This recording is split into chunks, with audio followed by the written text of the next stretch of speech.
ಒಂದು corona virus ಅಂತ ಸಾಧ್ಯತೆಗಳಿರುತ್ತೆ. ಹಿಂಗಾಗಿ ಅವುಗಳನ್ನು ಕೂಡ ಸಾಕಷ್ಟು ರೀತಿಯಲ್ಲಿ ಯಾವುದೇ ರೀತಿಯಾದಂತಹ ಅಂಟು ರೋಗ ಬರದಂಗೆ ಅದನ್ನ ಗಾಡಿಗಳ ಮುಖಾಂತರ ತಗೊಂಡೋಗ್ಬೇಕಾಗುತ್ತೆ. ಆದ್ರೆ ಅಲ್ಲಿ ಕೊನೆ ಗಳಿಗೆಯಲ್ಲಿ ಅಲ್ಲಿ ಹೋಗಿರೋದ್ರಿಂದ ಗ್ರಾಮಸ್ಥರ ಮುಂಭಾಗದಲ್ಲೇ ಒಂದು ಆರೋಗ್ಯಾಧಿಕಾರಿಗಳಿಗೆ ಒಂದು ಅಮಾನ್ಯವಾಗಿ ನಡ್ಕೊಂಡು ನಿಜಕ್ಕೂ ಆತಂಕ ಅಂತಾನೆ ಹೇಳ್ಬೋದು ಹರೀಶ್. ಯಾಕೆ ಬರ್ಲಿಲ್ವಂತೆ ಸಿಬ್ಬಂದಿಗಳು? ತುಂಬಾ ಬಿಸಿನ ಅವರು? ಇಲ್ಲ ಹರೀಶ್, ಅದು ಇಲ್ಲಿ ಅಥವಾ ಯಾರು ಬರ್ತಾರ ಗುಡು ಅಂತಾನ, ಇಲ್ಲ ಯಾರು ಬರ್ದವ್ರು ಯಾರು ಕೇಳ್ತಾರ ನಮ್ಮನ್ನ ಅಂತ ಹುಂಬೋತಾನ, ಏನಿದು? ಅದು ಹುಮ್ಮತನ ಅಂತಾನೆ ಹೇಳ್ಬೋದು ಹರೀಶ್. ಯಾಕಂದ್ರೆ ಇಲ್ಲಿ ತುಮಕೂರು ಜಿಲ್ಲೆಯಲ್ಲಿ ಈ ತರ ಸಾಕಷ್ಟು ಪ್ರಕರಣಗಳು ಪತ್ತೆ ಆಗ್ತಿದ್ರು ಕೂಡ ಕೊರೋನಾ ವೈರಸ್ ಇರುವಂತ ಪ್ರಕರಣಗಳಲ್ಲಿ ಇರುವಂತ ಏರಿಯಾಗಳಿಂದ ಕಾಲ್ ಹೋದ್ರು ಕೂಡ ಅವ್ರಿಗೂ ಕೂಡ ರೆಸ್ಪಾಂಡ್ ಮಾಡ್ತಾ ಇಲ್ಲ. ಅಥವಾ ಅಟ್ಲೀಸ್ಟ್ ಯಾರಾದ್ರೂ ಒಬ್ರು ಇಲ್ಲಿ ಬೇರೆ ಪ್ರದೇಶದಿಂದ ಬಂದಿದ್ದಾರೆ ಇದಕ್ಕೆ ಬೆಳಿಗ್ಗೆನೂ ಕೂಡ ಡಿಸಿ ಅವರು ರೆಸ್ಪಾಂಡ್ ಸಿಕ್ಕಿಲ್ಲ. ಆದ್ರೆ ಈಗ ಪರಿಶೀಲನೆ ಮಾಡೋದಾಗಿ ಒಂದು ಮಾಹಿತಿ ಬರ್ತಾ ಇರ್ತದೆ. ಈಗ ಡಿಸಿ ಅವರು ಕೂಡ ಸಂಬಂಧಪಟ್ಟಂತ ಇಲಾಖೆಗೆ ಅಧಿಕಾರಿಗಳಿಗೆ ಡೈರೆಕ್ಷನ್ ನೀಡಿ ಅಲ್ಲಿ ಏನಾಗಿದೆ ಒಂದು ಸ್ಥಳ ಪರಿಶೀಲನೆ ನೀಡುವಂತೆ ಈಗಾಗಲೇ ಅವರು ಮಾಹಿತಿ ನೀಡಿದ್ದಾರೆ ಎಂಬ ಮಾಹಿತಿ ಲಕ್ಷಣ ಕಾಣಿಸ್ತಿಲ್ಲ. ಬಳ್ಳಾರಿಲಾಗಿದ್ದು ದಾವಣಗೆರೆಲಾಗಿರೋ ಲಕ್ಷಣ ಕಾಣಿಸ್ತಿಲ್ಲ. ಬಹುಶಃ ಬೇರೆ ಬೇರೆ ರೀತಿಯಲ್ಲಿ ಉತ್ತರ ಕೊಡ್ಬೇಕೇನೋ ಇವ್ರಿಗಪ್ಪ. ಬಟ್ ಈ ಘಟನೆ ನಿಜವಾಗ್ಲೂ ಕೂಡ ಖೇದನೀಯ, ವಿಷಾದಕರ. ಎಷ್ಟೆಷ್ಟು ಏನೇನು ಹೇಳ್ಬೇಕೋ ಗೊತ್ತಿಲ್ಲ ನನಗೆ. ಥ್ಯಾಂಕ್ ಯು ವಿಠಲ್ ಕುಮಾರ್ ಈ ಕ್ಷಣದ ಮಾಹಿತಿ ಕೊಟ್ಟಿದ್ದಕ್ಕೆ. ತುಂಬಾ ಜನ ಪಬ್ಲಿಕ್ಸ್ ಕೂಡ ಫೋನ್ ಮಾಡ್ತಿದ್ದಾರೆ ಈ ತರದ ಸಿಚುವೇಶನ್ ಅಲ್ಲಿ ತಮ್ಮ ಅನಿಸಿಕೆಗಳನ್ನ ಹಂಚಿಕೊಳ್ಳೋದಕ್ಕೆ. ಲೆಟ್ಸ್ ಸಿ ಆಗಿದ್ರೆ ಫಸ್ಟ್ ಕಾಲರ್ ನನ್ನ ಜೊತೆ ದೂರವಾಣಿ ಸಂಪರ್ಕದಲ್ಲಿದ್ದಾರೆ. ಗೋವರ್ಧನ್ ಬೆಂಗಳೂರಿನಿಂದ ಈ ಕರೆ. ಗೋವರ್ಧನ್ ನಮಸ್ಕಾರ, ಗುಡ್ ಮಾರ್ನಿಂಗ್. ನಮಸ್ಕಾರ ಸರ್, ಹೆಂಗಿದ್ದೀರಾ? ನಾನ್ ಚೆನ್ನಾಗಿದ್ದೀನಿ ಗೋವರ್ಧನ್, ನೀವ್ ಹೇಗಿದ್ದೀರಿ? ನಾನ್ ಚೆನ್ನಾಗಿದ್ದೀನಿ. ಆದ್ರೆ ನಮ್ಮ ಅಕ್ಕಪಕ್ಕ ಚೆನ್ನಾಗಿದ್ರೆ ಇನ್ನ ಚೆನ್ನಾಗಿರುತ್ತೆ ಅಲ್ವಾ? ಅದೇ ನಂದು ಒಂದ್ ದೊಡ್ಡ ಕಷ್ಟ ಆಗೋಗಿದೆ ಈಗ ಪರಿಸ್ಥಿತಿಲಿ. ಗೋವರ್ಧನ್, ನಮ್ ತಪ್ಪಿಲ್ದೇ ಇರೋ ಒದ್ದಾಡ್ಬಿಡ್ತೀವಿ ಈಗ. ಅದೇ ನಮ್ಗೆ ಈಗ ಏನಾಗಿದೆ, ಹೋಮ್ ಕ್ವಾರಂಟೈನ್ ಅಂತ ಹೇಳ್ತಾ ಇದಾರೆ. ಅಲ್ಲ, ಈಗ 100% ಹೋಮ್ ಕ್ವಾರಂಟೈನ್ ಮಾಡೋದು ಒಳ್ಳೇದು. ಯಾಕಂದ್ರೆ ನಮ್ ಗೌರ್ಮೆಂಟ್ ಈಗ ಮಾತೆತ್ತಿದ್ರೆ ನೀವ್ ನೋಡ್ಕೊಬೇಕು ಅಂತಾರೆ. ಎಲ್ಲ ನಾವೇ ನೋಡ್ಕೊಂಡಂಗಿದ್ರೆ ಗೌರ್ಮೆಂಟ್ ಏನಕ್ ಬೇಕೋ ಗೊತ್ತಿಲ್ಲ. ಓಕೆ, ಅವ್ರನ್ನ ಬಿಟ್ಬಿಡಿ, ಸೈಡ್ ಅಲ್ಲಿ ಇಡಿ. ಈಗ ಹೋಮ್ ಕ್ವಾರಂಟೈನ್ ಜನರು ಮಾಡ್ಲಿ, ಇಲ್ಲ ಅಂತಲ್ಲ. ಈಗ ಇವರು ಸುಮ್ನೆ ಜನರು ಹೋಮ್ ಕ್ವಾರಂಟೈನ್ ಮಾಡ್ತಾರೆ ಅಂದ್ಬಿಟ್ಟು ಅವ್ರ ಪ್ರಕಾರ ಬಿಟ್ಬಿಟ್ರೆ ಅದು ಕಷ್ಟನೇ. ಈಗ ಒಂದು ಪ್ರೀ ಕೋವಿಡ್ ಟೈಮ್ಸ್ ಅಲ್ಲಿ ಒಂದ್ ಬಾರು 10 ಗಂಟೆ ಮೇಲೆ ತೆಗೆದ್ರೆ ಒಂದ್ 10 ಪೊಲೀಸರು ಹೋಗ್ತಾರೆ, ಇಲ್ಲ ಒಂದು ದಾರಿ ಯಾರೋ ಹೋಗ್ತಾರೆ. ಏನಕ್ಕೆ ಹೇಳಿ? ಅದು ಮುಚ್ಚಬೇಕು ಅಂತ. ಏನಕ್ಕೆ? ಅವ್ರು ಫಾಲೋ ಮಾಡ್ತಾ ಇದ್ರೆ ಇಲ್ವಾ ನೋಡ್ತಾರೆ ತಾನೆ. ಅದೇ ತರ ಈಗ ಯಾರ ಜನರನ್ನ ಈಗ ಹೋಮ್ ಕ್ವಾರಂಟೈನ್ ಇಟ್ರೆ ಯಾಕೆ ಗೌರ್ಮೆಂಟ್ ಅಫಿಷಿಯಲ್ಸ್ ಹೋಗಿ ಚೆಕ್ ಮಾಡಲ್ಲ? ಅವ್ರು ನೋಡಲ್ವಾ? ನಾನೊಂದು ಸಜೆಷನ್ ಕೊಡ್ತೀನಿ. ಈಗ ನೋಡಿ, ಈಗ ಗೋವರ್ಧನ್ ಈಗ ಕ್ವಾರಂಟೈನ್ ಇದ್ರು ಅಫಿಷಿಯಲ್ ಹೋಗಿ ಚೆಕ್ ಮಾಡಲ್ಲ. ಇನ್ನು ಆಸ್ಪತ್ರೆಗಳಲ್ಲಿ ಬೆಡ್ ಸಿಗ್ತಿಲ್ಲ, ಟ್ರೀಟ್ಮೆಂಟ್ ಸಿಗ್ತಿಲ್ಲ. ಸತ್ತ ಮೇಲೂ ಕೂಡ ಅಲ್ಲಿ ಯಾರು ಹೋಗ್ಬೇಕು ಸಿಬ್ಬಂದಿಗಳು, ಅವ್ರು ಹೋಗಿ ಅಂತ್ಯಕ್ರಿಯೆ ಮಾಡಲ್ಲ. ಅಲ್ಲಿಗೆ ಎಲ್ಲಿಗೆ ಬಂತು ಲೆಕ್ಕಾಕಿ ನೀವೇ? ಹೌದು, ಈಗ ಅವ್ರು ಸ್ಟಾರ್ಟಿಂಗ್ ಏನೇ ಇಲ್ಲ ಜನರು ನೋಡ್ಕೊಳ್ಳಿ ಅಂದ್ರೆ ಈಗ ಏನಕ್ಕೆ ಟ್ಯಾಕ್ಸ್ ಕಟ್ತಾ ಇದ್ದೀರಿ ನಾವು? ಏನಕ್ಕೆ ಎಲ್ಲಿ ಹೋಗ್ತಾ ಇದ್ದೀರಿ? ಈಗ ನೋಡಿ, ಈಗ ಬೆಂಗಳೂರಲ್ಲಿ ಎಷ್ಟು ಕಮ್ಮಿ ಇತ್ತು ಕೇಸ್ಗಳು. ಈಗ ಸಡನ್ ಆಗಿ 700-800 ಹೋಗಿದೆ ಅಂದ್ರೆ ಒಂದು ಪ್ಲಾನಿಂಗ್ ಇದ್ದೇ ಇರುತ್ತೆ ತಾನೆ. ಏನೋ ಒಂದು 5ರಿಂದ ಒಂದೇ ಸತಿ 700 ಹೋಗಲ್ಲ, 15 ಆಗ್ಬೋದು, 20 ಆಗ್ಬೋದು, 30 ಆಗ್ಬೋದು, 40. ಓಕೆ, ಇದು ಹೊಸ ವೈರಸ್ ಗೊತ್ತಾಗಲ್ಲ, ಯಾರು ಏನೋ ಒಂದು ಇದಿಲ್ಲ ಅಂದ್ಬಿಟ್ಟು. ಆದ್ರೆ ಈಗ ಆಂಬುಲೆನ್ಸ್ ಎಷ್ಟು ಬೇಕಾಗತ್ತೆ, ಬೆಡ್ಸ್ ಎಷ್ಟು ಬೇಕಾಗತ್ತೆ ಅಂದ್ಬಿಟ್ಟು 3 ತಿಂಗಳು ಮುಂಚೆ ನೀವು ಪ್ಲಾನ್ ಮಾಡಿದ್ರಲ್ವಾ? ನಾವು ಕಟ್ಟೋ ತೆರಿಗೆ ದುಡ್ಡಲ್ಲಿ ಈ ತರ ರಾಜಾರೋಷವಾಗಿ ಮಾತಾಡೋ ಇವರು ಈಗ ನಮಗ್ ಕಷ್ಟಕ್ಕೆ ಅವ್ರು ಯಾರು ಸ್ಪಂದಿಸ್ತಾ ಇಲ್ಲ. ನಾವು ಆರ್ಥಿಕ ಸಂಕಷ್ಟ ಅನ್ನೋ ಮಾತು ಹೇಳ್ತಾರೆ, ಆದ್ರೆ ಜನ ಅದನ್ನ ಮೀರಿ ನಾವೇ ಸ್ವಯಂ ಲಾಕ್ಡೌನ್ ಮಾಡ್ಕೊಳ್ಳೋ ಅನ್ನೋ ಮನಸ್ಥಿತಿಗೆ ಬಂದಿದ್ದಾರೆ ಅಂದ್ರೆ ಯಾವ ತರ ಇದಾರಲ್ವಾ? ಹೌದು, ಈಗ ನೋಡಿ, ಈಗ ನನ್ನ ಫ್ರೆಂಡ್ ಒಬ್ರು ಬೆಳಿಗ್ಗೆ ಮೆಸೇಜ್ ಹಾಕಿದ್ರು, ಬಡವರಿಗೆ ಸ್ವಲ್ಪ ಮಾಸ್ಕ್ ಕೊಟ್ಬಿಡ, ಫ್ರೀ ಮಾಸ್ಕ್ ಕೊಟ್ಬಿಡ ಅಂತ. ಸರಿನಪ್ಪ, ನಮ್ ಕೈಲಿ ಆದಷ್ಟು ನಾವು ಕೊಡ್ತೀವಿ, ಮಾಡ್ತೀವಿ ಅಂದ್ಬಿಟ್ಟು. ಈಗ ನಾವೇ ಏನಕ್ಕೆ ಮಾಡ್ಬೇಕು? ಅವ್ರಿಗೆ ಕೊಡ್ಬೋದಲ್ಲ, ಎಲ್ಲ ಪೂರ್ ಪೀಪಲ್ಗೂ ಮಾಸ್ಕ್ ಕೊಡ್ಬೇಕು. ಒಂದ್ ಎಕ್ಸಾಂಪಲ್ ಹೇಳ್ತೀನಿ ನೋಡಿ ಸರ್. ಈಗ ಒಂದು ಹೆಲ್ತ್ ವೈಸ್ ಕೇರಳ ಅಲ್ಲಿ ನಾನು ಒಂದು ಆರ್ಟಿಕಲ್ ಓದಿದ್ದೆ. ಅಲ್ಲಿ ಹೆಂಗಂದ್ರೆ, ಈಗ ರೋಡಲ್ಲಿ ಬಸ್ ಸ್ಟ್ಯಾಂಡ್ ಇದೆಯಲ್ವಾ, ಬಸ್ ಸ್ಟ್ಯಾಂಡ್ ಪಕ್ಕನೆ ಹ್ಯಾಂಡ್ ವಾಶ್ಗೆ ಒಂದು ಬೇಸಿನ್ ಅಂತ ಮಾಡಿದ್ದಾರೆ. ಫಾರ್ ಎಕ್ಸಾಂಪಲ್ ಪೂರ್ ಪೀಪಲ್ ಹೋಗ್ತಾರಲ್ವಾ, ಅಟ್ಲೀಸ್ಟ್ ಅವ್ರು ಕೈ ತೊಳ್ಕೊಬಹುದು. ಈಗ ನಾವು ಕೈ ತೊಳ್ಕೊಳ್ಳಿ ಅಂದ್ರೆ ಪಾಪ ಎಲ್ಲಿ ಕೈ ತೊಳ್ಕೊಂತಾರೆ ಅವರು? ಈಗ ರೋಡ್ ಅಲ್ಲಿ ಭಿಕ್ಷುಕರು ಇರ್ತಾರೆ, ರೋಡ್ ಅಲ್ಲಿ ಕೆಲಸ ಮಾಡೋರು ಇರ್ತಾರೆ, ಏನಪ್ಪಾ ಬಡ ವ್ಯಾಪಾರಿಗಳು ಇರ್ತಾರೆ, ಅವ್ರಿಗೆಲ್ಲ ಕೈ ತೊಳ್ಕೊಳ್ಳೋಕೆ ಇರತ್ತ ಅವ್ರ ಹತ್ರ. ಅಟ್ಲೀಸ್ಟ್ ಗೌರ್ಮೆಂಟ್ ಫೆಸಿಲಿಟಿ ಮಾಡಿದ್ರೆ ಪಾಪ ಕೈಯನ್ನು ತೊಳ್ಕೊಂತಾರೆ, ಗೌರ್ಮೆಂಟ್ಗೂ ನಮಸ್ಕಾರ ಆಗ್ತಾರೆ, ಜನರು ಚೆನ್ನಾಗಿರ್ತಾರೆ. ಸೊ ಈ ಹೋಮ್ ಕ್ವಾರಂಟೈನ್ ಬರ್ತೀನಿ ಸರ್. ಈಗ ನೋಡಿ, ಈಗ ಇನ್ಫ್ರಾಸ್ಟ್ರಕ್ಚರ್ ಇಲ್ಲ, ಗೌರ್ಮೆಂಟ್ ಮಾಡಕ್ ಆಗ್ತಾ ಇಲ್ಲ. Yes, thank you so much Govardhan ಈ ಕ್ಷಣ ನಮ್ಮ ಜೊತೆ ಹಂಚ್ಕೊಂಡಿದ್ದಕ್ಕೆ. Let's go. ಇಲ್ಲಿಂದ ನೇರವಾಗಿ ಕರ್ನಾಟಕ ಪ್ರದೇಶ ಕಾಂಗ್ರೆಸ್ ಕಮಿಟಿಯ ಪ್ರತಿಜ್ಞಾ ಸಮಾರಂಭದ ಲೈವ್.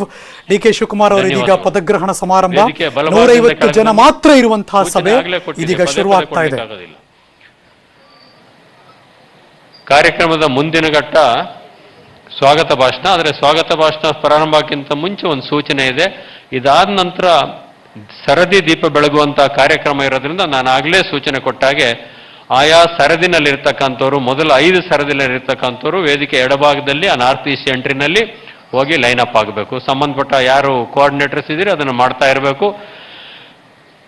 ಕೆಪಿಸಿಸಿಯ ನೂತನ ಕಾರ್ಯಾಧ್ಯಕ್ಷರಾಗಿರುವಂಥ ಸನ್ಮಿತ್ರ ಸಲೀಂ ಅಹ್ಮದ್ ಅವರು ಸುದೀರ್ಘವಾದಂಥ ಸಾರ್ವಜನಿಕ ಬದುಕನ್ನು ಈಗಾಗಲೇ ಚಿಕ್ಕ ವಯಸ್ಸಿನಲ್ಲೇ ಸವಿಸಿದಂಥವರು.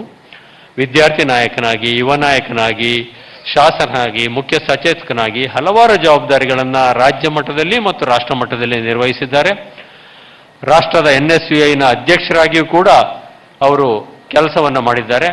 ಈಗ ಕರ್ನಾಟಕ ಪ್ರದೇಶ ಕಾಂಗ್ರೆಸ್ ಕಮಿಟಿಯ ಕಾರ್ಯಾಧ್ಯಕ್ಷರ ಕೆಲಸ ನಿರ್ವಹಿಸ್ತಾ ಇದ್ದಾರೆ. ಸನ್ಮಿತ್ರ ಸಲೀಂ ಅಹ್ಮದ್ ಅವರು ದಯವಿಟ್ಟು ವೇದಿಕೆಗೆ ಬಂದು ಸ್ವಾಗತ ಭಾಷಣವನ್ನು ಮಾಡಬೇಕು ಅಂತೇಳಿ ವಿನಂತಿಯನ್ನು ಮಾಡ್ತೇನೆ.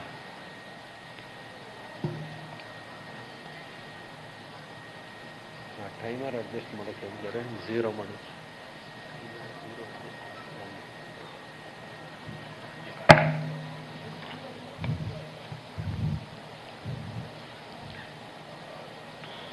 ಎಲ್ಲರಿಗೂ ನಮಸ್ಕಾರ. ಈ ಐತಿಹಾಸಿಕ ವಿನೂತನ ಪದಗ್ರಹಣ ಕಾರ್ಯಕ್ರಮವನ್ನು ಉದ್ಘಾಟನೆ ಮಾಡಿರುವ ಅಖಿಲ ಭಾರತ ಕಾಂಗ್ರೆಸ್ ಸಮಿತಿಯ ಪ್ರಧಾನ ಕಾರ್ಯದರ್ಶಿಗಳು ಹಾಗೂ ಕರ್ನಾಟಕದ ಉಸ್ತುವಾರಿಗಳಾದ ಸನ್ಮಾನ್ಯ KC ವೇಣುಗೋಪಾಲ್ ಅವರಿಗೆ ಸ್ವಾಗತವನ್ನು ಬಯಸ್ತಾ ಇದ್ದೇನೆ. ಅಖಿಲ ಭಾರತ ಕಾಂಗ್ರೆಸ್ ಸಮಿತಿಯ ಪ್ರಧಾನ ಕಾರ್ಯದರ್ಶಿಗಳಾದ ಸನ್ಮಾನ್ಯ ಶ್ರೀ ಮಲ್ಲಿಕಾರ್ಜುನ್ ಖರ್ಗೆ ಸಾಹೇಬರಿಗೆ ಸ್ವಾಗತವನ್ನು ಬಯಸ್ತಾ ಇದ್ದೀನಿ. ಕರ್ನಾಟಕ ಪ್ರದೇಶ ಕಾಂಗ್ರೆಸ್ ಸಮಿತಿಯ ನೂತನ ಅಧ್ಯಕ್ಷರಾದ ಸನ್ಮಾನ್ಯ DK ಶಿವಕುಮಾರ್ ಅವರಿಗೆ ಸ್ವಾಗತವನ್ನು ಬಯಸ್ತಾ ಇದ್ದೀನಿ. ವಿಧಾನ ಪರಿಷತ್ತಿನ ಮಾಜಿ ಮುಖ್ಯಮಂತ್ರಿಗಳು ಹಾಗೂ ಕಾಂಗ್ರೆಸ್ ಶಾಸಕಾಂಗ ಪಕ್ಷದ ನಾಯಕರಾದ ಸನ್ಮಾನ್ಯ ಸಿದ್ದರಾಮಯ್ಯ ಸಾಹೇಬರಿಗೆ ಸ್ವಾಗತವನ್ನು ಬಯಸ್ತಾ ಇದ್ದೇನೆ. ವಿಧಾನ ಪರಿಷತ್ತಿನ ವಿರೋಧ ಪಕ್ಷದ ನಾಯಕರಾದ ಸನ್ಮಾನ್ಯ SR ಪಾಟೀಲ್ ಅವರಿಗೂ ಸ್ವಾಗತವನ್ನು ಬಯಸ್ತಾ ಇದ್ದೇನೆ. ಕೆಪಿಸಿಸಿ ನೂತನ ಕಾರ್ಯದರ್ಶಿಗಳಾದ ಸನ್ಮಾನ್ಯ ಈಶ್ವರ್ ಖಂಡ್ರೆ ಅವರಿಗೂ ಹಾಗೂ ಸತೀಶ್ ಜಾರಕಿಹೊಳಿಗೆ ಸ್ವಾಗತವನ್ನು ಬಯಸ್ತಾ ಇದ್ದೇನೆ. ಮಾಜಿ ಮುಖ್ಯಮಂತ್ರಿಗಳಾದ ಸನ್ಮಾನ್ಯ ವೀರಪ್ಪ ಮೊಯ್ಲಿ ಅವರಿಗೂ ಕಾಂಗ್ರೆಸ್ ವರ್ಕಿಂಗ್ ಕಮಿಟಿಯ ಸದಸ್ಯರಾದ ಸನ್ಮಾನ್ಯ KH ಮುನಿಯಪ್ಪ ಅವರಿಗೂ ಸ್ವಾಗತವನ್ನು ಬಯಸ್ತಾ ಇದ್ದೇನೆ. ಕೆಪಿಸಿಸಿ ಮಾಜಿ ಅಧ್ಯಕ್ಷರಾದ ಸನ್ಮಾನ್ಯ ಆಸ್ಕರ್ ಫರ್ನಾಂಡಿಸ್ ಅವರು ಈ ಕಾರ್ಯಕ್ರಮವನ್ನು ಝೂಮ್ ಮೂಲಕ ಮಂಗಳೂರಿನಿಂದ ವೀಕ್ಷಿಸಿದ್ದಾರೆ. ಅವರಿಗೂ ಕೂಡ ಸ್ವಾಗತವನ್ನು ಬಯಸ್ತಾ ಇದ್ದೀನಿ. ಅದೇ ರೀತಿ ಸನ್ಮಾನ್ಯ B ಜನಾರ್ದನ್ ಪೂಜಾರಿಗೂ ಕೂಡ ನೇರ ಪ್ರಸಾರ ಮಂಗಳೂರು ನೋಡ್ತಾ ಇದ್ದಾರೆ. ಅವರು ಕೂಡ ಸ್ವಾಗತವನ್ನು ಬಯಸ್ತಾ ಮಾಜಿ ಕೆಪಿಸಿಸಿ ಅಧ್ಯಕ್ಷರಾದ ಸನ್ಮಾನ್ಯ ಅಲ್ಲಂ ವೀರಭದ್ರಪ್ಪರವರಿಗೆ, ಸನ್ಮಾನ್ಯ RV ದೇಶಪಾಂಡೆರವರಿಗೆ, ಡಾಕ್ಟರ್ G ಪರಮೇಶ್ವರ್ ಅವರಿಗೆ ಹಾಗೂ ದಿನೇಶ್ ಗುಂಡೂರಾವ್ ಅವರಿಗೆ ಸ್ವಾಗತವನ್ನು ಬಯಸ್ತಾ ಇದ್ದೀನಿ. ಈ ಸಮಾರಂಭದಲ್ಲಿ ಭಾಗವಹಿಸುತ್ತಿರುವ ಅಖಿಲ ಭಾರತ ಕಾಂಗ್ರೆಸ್ ಸಮಿತಿಯ ಪದಾಧಿಕಾರಿಗಳು, ಮಾಜಿ ಪದಾಧಿಕಾರಿಗಳು, ಸಂಸತ್ ಸದಸ್ಯರು, ಮಾಜಿ ಸಂಸತ್ ಸದಸ್ಯರು, ಮಾಜಿ ಸಚಿವರುಗಳು, ಶಾಸಕರುಗಳು, ಕೆಪಿಸಿಸಿಯ ಎಲ್ಲ ಮಾಜಿ ಪದಾಧಿಕಾರಿಗಳು, ಸಂಯೋಜಕರು, ಯೂತ್ ಕಾಂಗ್ರೆಸ್, NSUI, ಮಹಿಳಾ ಕಾಂಗ್ರೆಸ್, ಸೇವಾಲಯದ ಎಲ್ಲ ಹಾಗೂ ವಿವಿಧ ವಿಭಾಗದ ಅಧ್ಯಕ್ಷಗಳಿಗೆ ಹಾಗೂ ಈ ಸಮಾರಂಭದಲ್ಲಿ ಅತಿಥಿಗಳಾಗಿ ಬಂದ ಎಲ್ಲ ಗಣ್ಯರಿಗೆ ಸ್ವಾಗತವನ್ನು ಬಯಸ್ತಾ ಇದ್ದೇನೆ. ಈ ಚಾರಿತ್ರಿಕ ಕಾರ್ಯಕ್ರಮವನ್ನು ರಾಜ್ಯದ ವಿವಿಧ ಭಾಗಗಳಲ್ಲಿ, ದೇಶ ವಿದೇಶಗಳಲ್ಲಿ, ಸಾಮಾಜಿಕ ಜಾಲತಾಣಗಳಲ್ಲಿ ಮತ್ತು ದೃಶ್ಯ ಮಾಧ್ಯಮಗಳ ಮುಖಾಂತರ ಈ ಕಾರ್ಯಕ್ರಮವನ್ನು ಸಂಘಟಿಸಿದ ಹಾಗೂ ವೀಕ್ಷಣೆ ಮಾಡುತ್ತಿರುವ ಕಾಂಗ್ರೆಸ್ ಪಕ್ಷದ ಮುಖಂಡರನ್ನು, ಕಾರ್ಯಕರ್ತರನ್ನು, ಸಾರ್ವಜನಿಕರನ್ನು ಈ ಐತಿಹಾಸಿಕ ಕಾಂಗ್ರೆಸ್ ಪಕ್ಷದ ಪದಗ್ರಹಣ ಸಮಾರಂಭಕ್ಕೆ ಸ್ವಾಗತವನ್ನು ಬಯಸ್ತಾ ಇದ್ದೇನೆ. ಈ ಕಾರ್ಯಕ್ರಮಕ್ಕೆ ಪ್ರಚಾರವನ್ನು ನೀಡುತ್ತಿರುವ ದೃಶ್ಯ ಹಾಗೂ ಮುದ್ರಣ ಮಾಧ್ಯಮದ ಮಿತ್ರರಿಗೆ ಸ್ವಾಗತವನ್ನು ಬಯಸ್ತಾ, ಕೆಪಿಸಿಸಿ ಅಧ್ಯಕ್ಷರಾಗಿ ಸನ್ಮಾನ್ಯ DK ಶಿವಕುಮಾರ್ ಅವರನ್ನ ಹಾಗೂ ಕೆಪಿಸಿಸಿ ಕಾರ್ಯದರ್ಶಿಗಳಾಗಿ ನನ್ನ ಮತ್ತು ಈಶ್ವರ್ ಖಂಡ್ರೆ, ಸತೀಶ್ ಜಾರಕಿಹೊಳಿ ಅವರನ್ನ ನೇಮಕ ಮಾಡಿದಂತಹ ಕಾಂಗ್ರೆಸ್ಸಿನ ಅಧ್ಯಕ್ಷ ಶ್ರೀಮತಿ ಸೋನಿಯಾ ಗಾಂಧಿ ಅವರಿಗೆ ರಾಹುಲ್ ಗಾಂಧಿಯವರಿಗೆ ಹಾಗೂ ಕೆ ಸಿ ವೇಣುಗೋಪಾಲ್ಗೆ ಧನ್ಯವಾದಗಳನ್ನು ಅರ್ಪಿಸ್ತಾ ಇದ್ದೇನೆ. ಸ್ನೇಹಿತರೆ, ಕೆಲ ಹಿರಿಯ ಮುಖಂಡರೇ, ಇದೊಂದು ವಿನೂತನ ಕಾರ್ಯಕ್ರಮ. ಸುಮಾರು 14,000 ಸ್ಥಳಗಳಲ್ಲಿ ಈ ಕಾರ್ಯಕ್ರಮ ನಡೀತಾ ಇದೆ. ಸುಮಾರು 20 ಲಕ್ಷ ಕಾಂಗ್ರೆಸ್ನ ಕಾರ್ಯಕರ್ತರು, ಮುಖಂಡರು ಈ ಕಾರ್ಯಕ್ರಮದಲ್ಲಿ ಭಾಗಿಯಾಗಿದ್ದಾರೆ. ಕೋಟ್ಯಾಂತರ ಜನ ಟಿವಿ ಮೂಲಕ ಇದನ್ನ ವೀಕ್ಷಣೆ ಮಾಡ್ತಾ ಇದ್ದಾರೆ. ಇದೊಂದು ಐತಿಹಾಸಿಕ ಕಾರ್ಯಕ್ರಮ. ಇವತ್ತು ಇದನ್ನ ಪ್ರತಿಜ್ಞಾ ದಿನವಾಗಿ ನಾವು ಇವತ್ತು ಆಚರಣೆ ಮಾಡ್ತಾ ಇದ್ದೀವಿ. ಒಂದನೇ ಪ್ರತಿಜ್ಞೆ ಬಾಬಾ ಸಾಹೇಬ್ ಅಂಬೇಡ್ಕರ್ ಅಂತಹ ಸಂವಿಧಾನದ ಪೀಠಿಕೆಯನ್ನು ಓದೋದು. ಎರಡನೇ ಪ್ರತಿಜ್ಞೆ ಕಾಂಗ್ರೆಸ್ ಪಕ್ಷದ ಸಿದ್ಧಾಂತಗಳ ಮೇಲೆ ಹೋರಾಟ ಮಾಡಿ ಪಕ್ಷವನ್ನು ಕಟ್ಟುವಂಥದ್ದು. ಒಂದು ರಾಷ್ಟ್ರ ಧ್ವಜ, ಮತ್ತೊಂದು ಪಕ್ಷ ಧ್ವಜ. ರಾಷ್ಟ್ರ ಧ್ವಜ ನಿಂತು ನಾವು ಪಕ್ಷದ ಎಲ್ಲ ಮುಖಂಡರು, ಕಾರ್ಯಕರ್ತರು ಇವತ್ತು ಏನು ಬಾಬಾ ಸಾಹೇಬ್ ಅಂಬೇಡ್ಕರ್ ಕೊಟ್ಟಂತಹ ಸಂವಿಧಾನದ ರಕ್ಷಣೆ ಮಾಡುವಂತಹ ಜವಾಬ್ದಾರಿಯನ್ನು ಹೊತ್ಕೊಂಡು ಯಾವ ಪಕ್ಷಗಳು ಯಾವ ವಿಚಾರಗಳನ್ನು ಇಟ್ಕೊಂಡು ಸಂವಿಧಾನದ ವಿರುದ್ಧ ಹೋಗ್ತಾ ಇದ್ದಾರೆ, ಅವರ ವಿರುದ್ಧ ಹೋರಾಟ ಮಾಡುವಂತಹ ಹಿನ್ನೆಲೆಯಲ್ಲಿ ಈ ಸಂವಿಧಾನ ರಕ್ಷಣೆ ಮಾಡುವಂತಹ ಕೆಲಸ ಕಾಂಗ್ರೆಸ್ ಪಕ್ಷದ ಎಲ್ಲ ಕಾರ್ಯಕರ್ತರ ಮುಖಂಡರನ್ನು ಮಾಡ್ತೀವಿ ಅಂತ ಒಂದು ಪ್ರತಿಜ್ಞೆ ಮಾಡ್ತಾ ಇದ್ದೀವಿ. ಎರಡನೇ ಪ್ರತಿಜ್ಞೆ ಕಾಂಗ್ರೆಸ್ ಪಕ್ಷದ ಪ್ರತಿಜ್ಞೆ. ಇದೊಂದು ಬಹಳ ವಿಶೇಷವಾದ ಒಂದು ಪ್ರತಿಜ್ಞೆ.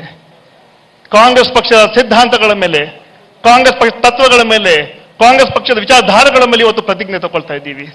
ಯಾವ ಕಾಂಗ್ರೆಸ್ ಈ ದೇಶಕ್ಕೆ ಸ್ವಾತಂತ್ರ್ಯ ತಂದು ಕೊಟ್ಟಿದೆ, ಮಹಾತ್ಮ ಗಾಂಧಿ, ಮೌಲಾನಾ ಅಬುಲ್ ಕಲಾಂ ಆಜಾದ್ ಇಂಥ ಹಲವಾರು ಮುಖಂಡರು ಹೋರಾಟ ಮಾಡಿ ಈ ರಾಷ್ಟ್ರಕ್ಕೆ ಕಾಂಗ್ರೆಸ್ ಪಕ್ಷದ ನಾಯಕತ್ವ, ಈ ದೇಶಕ್ಕೆ ಕಾಂಗ್ರೆಸ್ ಈ ಸ್ವಾತಂತ್ರ್ಯ ಸಿಕ್ಕಿದೆ.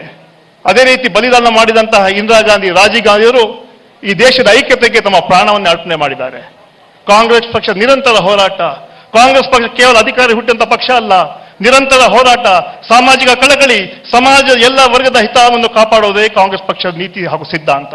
ಅಂತ ಮಹಾನ್ ಪಕ್ಷದ ಕಾರ್ಯಕರ್ತರಾಗಿ ಇವತ್ತು ಕಾಂಗ್ರೆಸ್ ಪಕ್ಷದ ವಿಚಾರಧಾರೆಗಳನ್ನ, ಕಾಂಗ್ರೆಸ್ ಪಕ್ಷದ ಚಿಂತನೆಗಳನ್ನ, ಕಾಂಗ್ರೆಸ್ ಪಕ್ಷದ ಹೋರಾಟಗಳನ್ನ ಜನರಿಗೆ ಮುಟ್ಟಿಸುವಂತ ಕೆಲಸ ನಾವು ಮಾಡಬೇಕಾಗಿದೆ. ಇವತ್ತು ಏನು ಸನ್ಮಾನ್ಯ ಡಿ.ಕೆ. ಶಿವಕುಮಾರ್ ಅಧ್ಯಕ್ಷರಾಗಿ ಶ್ರೀಮತಿ ಸೋನಿಯಾ ಗಾಂಧಿ ನೇಮಕ ಮಾಡಿದ್ದಾರೆ, ಅವ್ರ ಜೊತೆ ಎಲ್ಲ ಹಿರಿಯ ಮುಖಂಡರು ನಾವೆಲ್ಲ ಸೇರಿ ಕಾಂಗ್ರೆಸ್ ಪಕ್ಷವನ್ನು ಕಟ್ಟೋಣ. ಮುಂದಿನ ದಿನಗಳಲ್ಲಿ ನಾವು ಹೋರಾಟ ಮಾಡಬೇಕು. ಕಾಂಗ್ರೆಸ್ ಪಕ್ಷದ ವಿಚಾರಧಾರೆಗಳನ್ನ ಪ್ರತಿಯೊಂದು ಬೂತ್ಗಳಲ್ಲಿ ನಾವು ತಗೊಂಡು ಹೋಗಿ ಈ ಹೋರಾಟ ಕಂಕಣ ಬದ್ಧರಾಗಿ ನಾವೆಲ್ಲ ಹೋರಾಟ ಮಾಡೋಣ, ಕಾಂಗ್ರೆಸ್ ಪಕ್ಷವನ್ನು ಕಟ್ಟುವಂತ ಕೆಲಸ ನಾವೆಲ್ಲ ಮಾಡೋಣ ಅಂತ ಮಾತನ್ನು ಹೇಳ್ತಾ ಈ ಐತಿಹಾಸಿಕ ಕಾರ್ಯಕ್ರಮಕ್ಕೆ ತಮಗೆಲ್ಲ ಮತ್ತೊಮ್ಮೆ ಸ್ವಾಗತ ಮಾಡಿ, ಕಾಂಗ್ರೆಸ್ ಪಕ್ಷದ ಶಕ್ತಿ ಇನ್ನೂ ಹೆಚ್ಚಿನ ರೀತಿಯಲ್ಲಿ ಆಗೋ ರೀತಿಯಲ್ಲಿ ನಾವೆಲ್ಲ ಸೇರಿ ಮುಂದಿನ ದಿನಗಳಲ್ಲಿ ಈ ರಾಜ್ಯದಲ್ಲಿ ಮತ್ತೆ ಕಾಂಗ್ರೆಸ್ ಪಕ್ಷವನ್ನು ಬಲಿಷ್ಠವಾಗಿ ಮಾಡಿ ಕಾಂಗ್ರೆಸ್ ಪಕ್ಷ ಸರ್ಕಾರ ಈ ಅಧಿಕಾರಕ್ಕೆ ಬರುವ ರೀತಿಯಲ್ಲಿ ನಾವು ಮಾಡೋಣ ಮಾತನ್ನು ಹೇಳಿ ತಮ್ಮೆಲ್ಲರೂ ಮತ್ತೊಮ್ಮೆ ಸ್ವಾಗತಿಸಿ ನನ್ನ ಎರಡು ಸ್ವಾಗತ ಮಾತನ್ನು ಮುಗಿಸ್ತಾ ಇದ್ದೀನಿ. ಜೈ ಹಿಂದ್, ಜೈ ಕರ್ನಾಟಕ. ಧನ್ಯವಾದಗಳು ಸಲೀಂ ಅಹಮದ್ ಅವರಿಗೆ.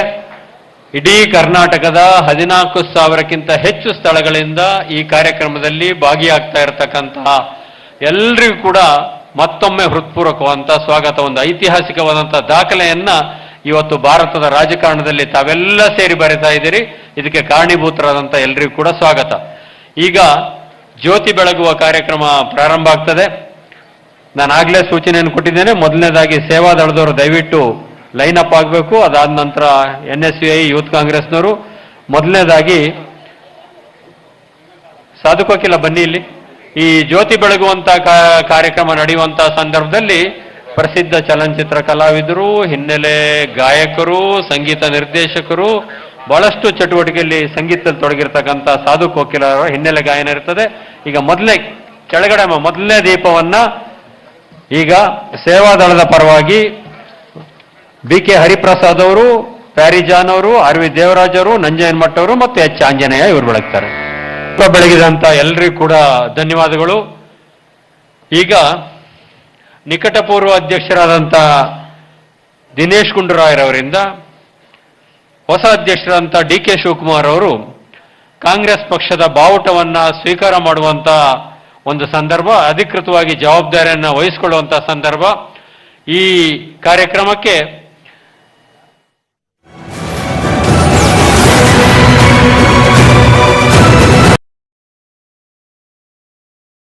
ಅಪರೂಪದ ಒಬ್ಬ ನಾಯಕ, ಕೇರಳದಲ್ಲಿ ಹುಟ್ಟಿ ಬೆಳೆದು ವಿದ್ಯಾರ್ಥಿ ನಾಯಕರಾಗಿ, ಯುವ ನಾಯಕರಾಗಿ, ಸಂಸದರಾಗಿ ಅನೇಕ ಜವಾಬ್ದಾರಿಗಳನ್ನ ನಿರ್ವಹಿಸಿದಂಥವ್ರು. ಅಖಿಲ ಭಾರತ ಕಾಂಗ್ರೆಸ್ ಸಮಿತಿಯ ಪ್ರಧಾನ ಕಾರ್ಯದರ್ಶಿಯಾಗಿ ರಾಹುಲ್ ಗಾಂಧಿ ಅವರಿಂದ ನಿಯುಕ್ತಿಗೊಂಡ ನಂತರ ಇಡೀ ಸಂಘಟನೆಗೆ ಚುರುಕು ಮೂಡಿಸಿದಂಥವರು. ಕರ್ನಾಟಕದ ಉಸ್ತುವಾರಿ ಆದ ನಂತರ ನಾನು ಗಮನಿಸಿದಂತೆ ಇಡೀ ಕರ್ನಾಟಕದ ಎಲ್ಲ ಜಿಲ್ಲೆಗಳನ್ನ ಹಲವಾರು ಬಾರಿ ಸಂದರ್ಶನ ಮಾಡಿದಂಥವ್ರು, ಕಾರ್ಯಕರ್ತರ ನೇರ ಪರಿಚಯವನ್ನು ಮಾಡಿಕೊಳ್ಳಲಿಕ್ಕೆ ಪ್ರಯತ್ನ ಪಟ್ಟಿರ್ತಕ್ಕಂಥವ್ರು.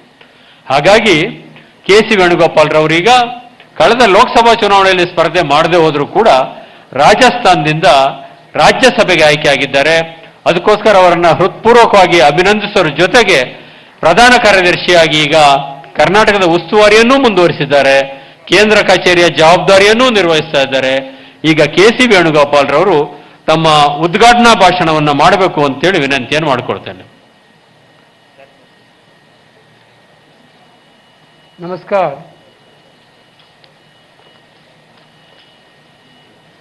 First of all, I will read out the message from Honorable Congress President, Madam Sonia Gandhi. I am pleased to learn about the preparations you are planning for the 2nd July 2020. AICC General Secretary in charge of Maharashtra, Mallikarjuna Kharge ji, former Chief Minister Dr. Veerappa Moily ji, Legislative Council Leader S.R. Patil ji, former PCC Presidents R.V. Deshpande ji, Dr. Parameshwar ji,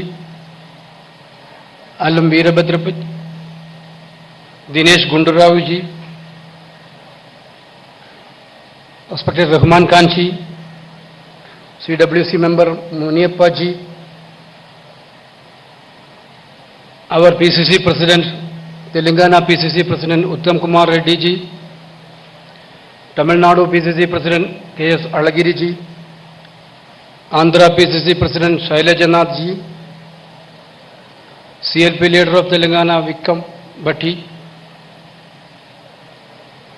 AICC secretaries Sri Manik Tagore ji, Sri Bosraj ji, Sri Sandeep ji, IYC Chief Srinivasan ji,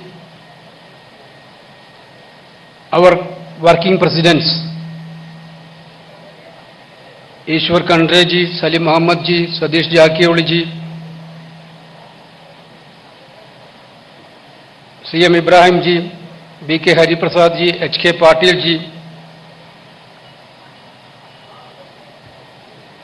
dear leaders, MLAs, MPs, most respectable party workers, those who are assembled nook and corner of Karnataka.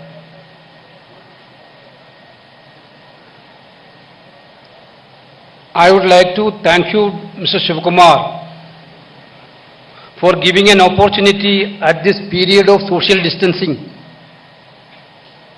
to interact with the party workers in an innovative and most technological manner. The entire country is facing COVID-19 pandemic and serious economical crisis. The people's life become very much miserable. On one side, COVID-19 is attacking everywhere. Not only our party, entire country is facing challenges, serious challenges.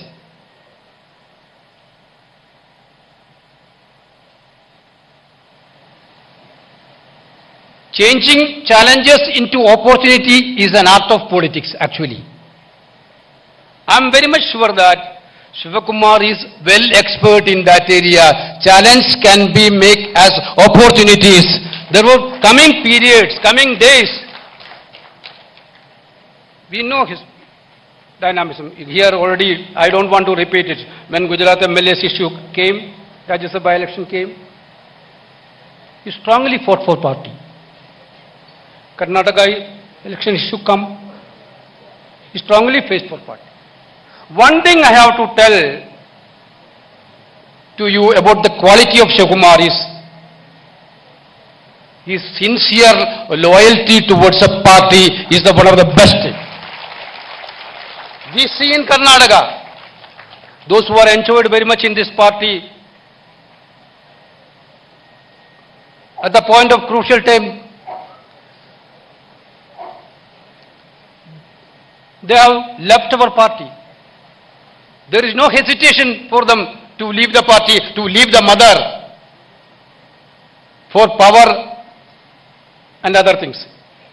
In that scenario, I am very much sure he faces lot of hardships. The BJP government are tried to do many, but till last minute, even though he is facing serious problem with present government, he stood like a rock in Indian National Congress. That is one of the best quality which we have to talk about Shivakumar. Therefore, now this current era, I am very much sure that he can take the party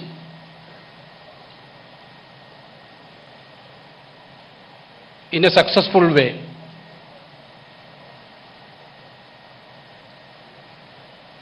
He can energize our cadre throughout Karnataka. I think it is today, it is the beginning of that, because of entire Karnataka Congress people are everywhere. I am saluting all the Congress workers, those who are working very hard for the Congress. Karnataka is the strongest base. In Karnataka, Congress party has the strongest base. We all know that. Everywhere Congress party is there. If you are properly dealing with them, definitely we are going to be in a successful path. I am very much sure that from this today's beginning, Shivakumar will go in the right path for successful career in his political this is a turning point. One thing also I want to tell Mr. Shivakumar, Congress is the most democratic party. Even though Shivakumar is a strong leader of dynamism, leader of passion, leader of ideas, but only one man cannot do everything. Without the support of all the leaders, those who are experienced here, those who are young people are here, without the support, Shivakumar mission will not be successful. Therefore, first and foremost priority should be carry everybody, take the party unitedly. I know that Shivakumar, after taking off, after the announcement, he is doing that line only. Here, I am very much appreciating. You are working president also. Salim Muhammad came from an NSUI background, that same. I am really congratulating Salim Muhammad also. He started his career as a student leader, all-time loyal to the party, work in different capacity, NSUI, Youth Congress, very soft and noble leader for Karnataka. Ishwar is being a best BCC president, best minister, he performed very well, and especially in northern Karnataka belt. Ishwar is going to be one of the best future leader of Karnataka Congress Party. Satish Jarkioli is one of the best leaders, those who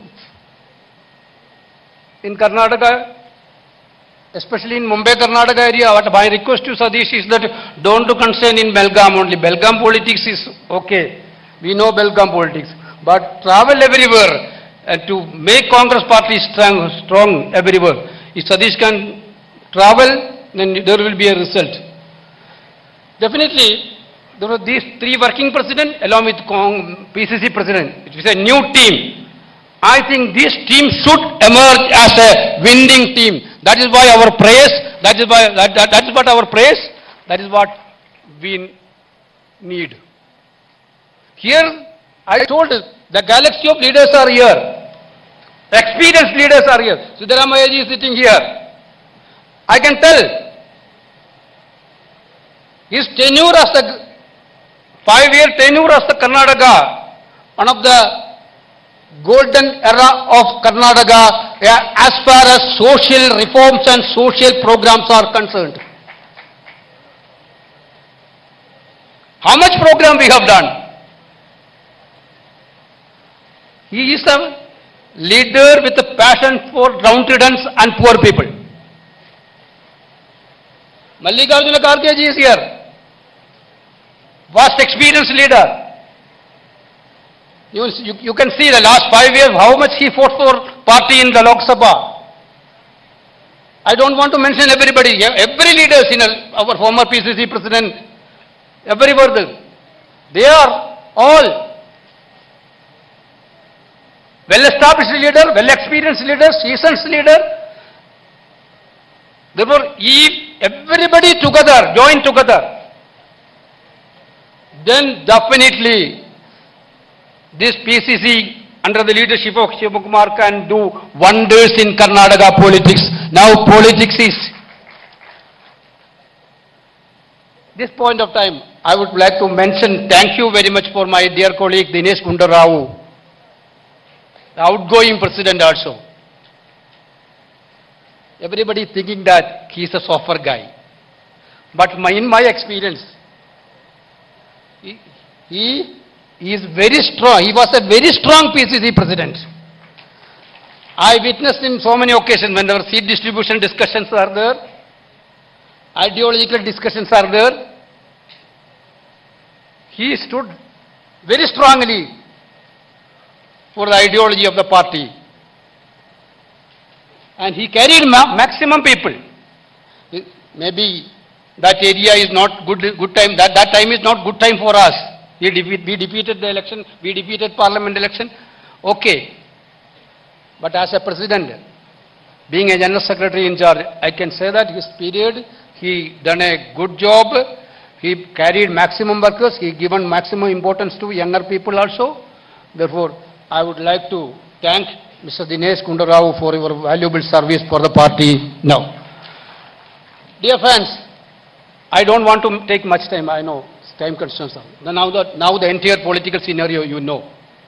The country is waiting for Indian National Congress.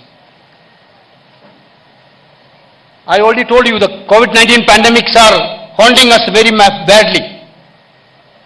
Economic situation is very bad. Border situations are, you know, Chinese incursion into Galwan Valley and Ladakh area.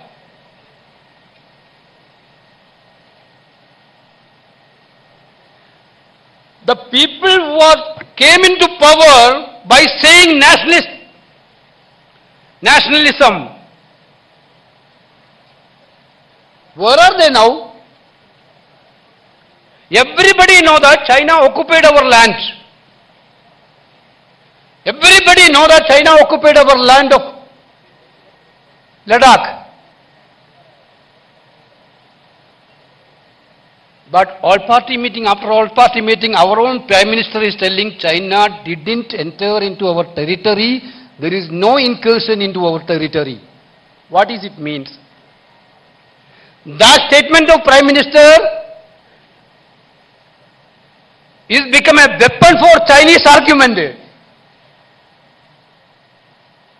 Now the entire country is asking to the Prime Minister of India, why China taken our land?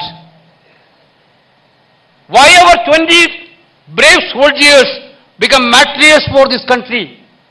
Why they send unarmed to fight with the Chinese with arms? They are with arms, our Jawans are with unarmed.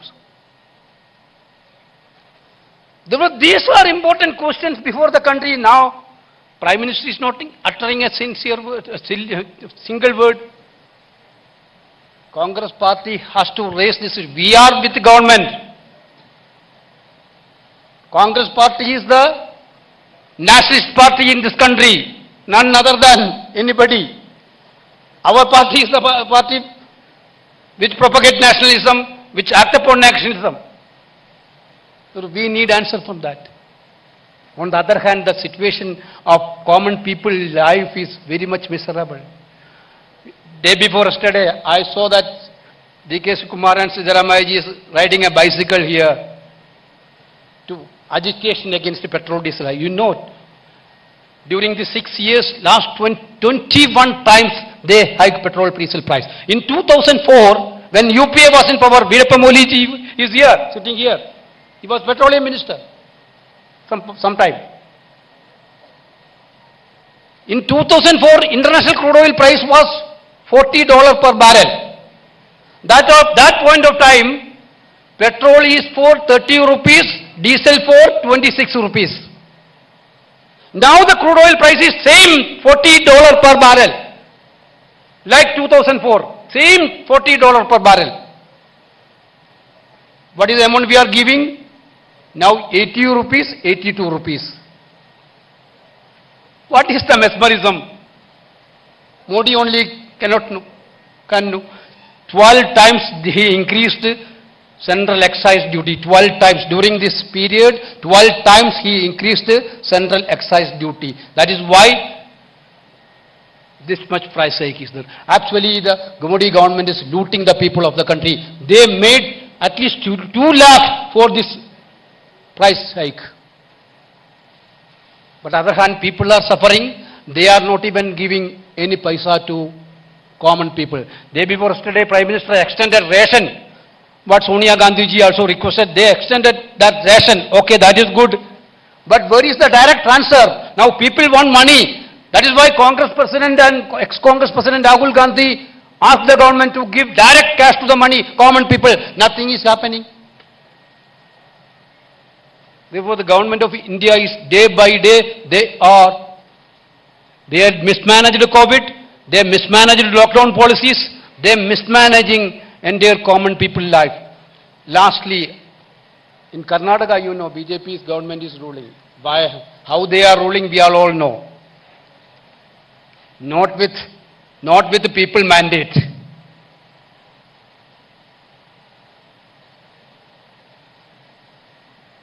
With money power and muscle power, they captured the government. But what is the governance? Our former health minister, Ramesh Kumar ji, is here. I saw a news video. How this government is managing the dead body of COVID-19 victims in Bellary. Can you imagine when a Congress health minister was there in that minister, if he continue in 1 minute as a minister?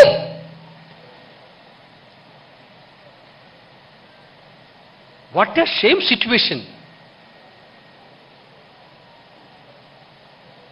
Therefore, there is no governance at all.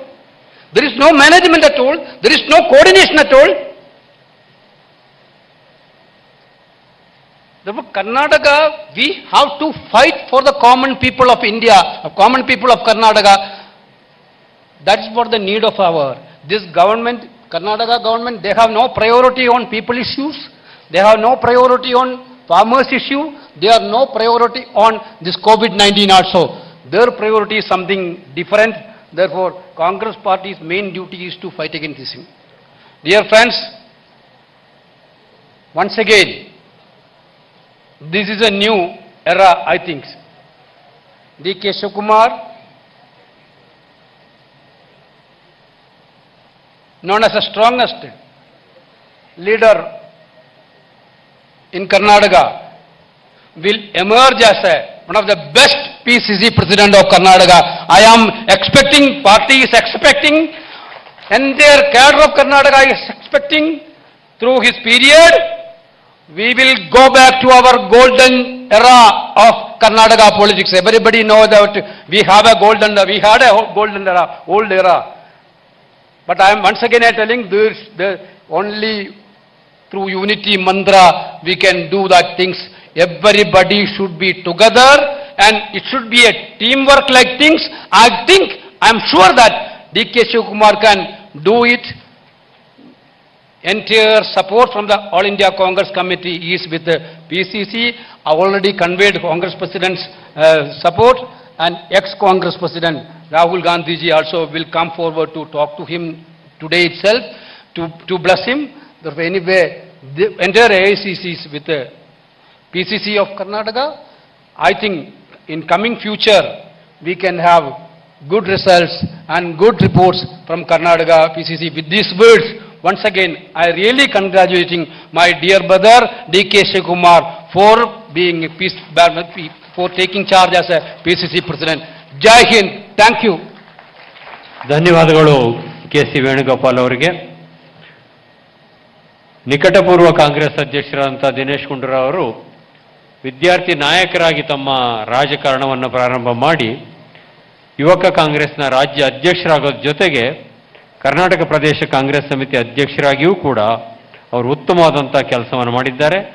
ಅವರು ಈಗ ತಮ್ಮ ಭಾಷಣವನ್ನು ಮಾಡಬೇಕು ಅಂತೇಳಿ ವಿನಂತಿಯನ್ನು ಮಾಡಿಕೊಳ್ತೇನೆ.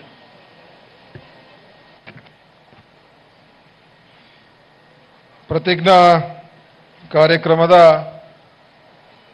ಈ ಸಮಾರಂಭದಲ್ಲಿ ಆಗಮಿಸಿರತಕ್ಕಂಥ ಎಲ್ಲ ಗಣ್ಯರೇ, ಹಿರಿಯರೇ, ಸಹೋದರ ಸಹೋದರಿಯರೇ, ಬಹಳ ಒಂದು ವಿಶೇಷವಾದಂಥ ಕಾರ್ಯಕ್ರಮವನ್ನು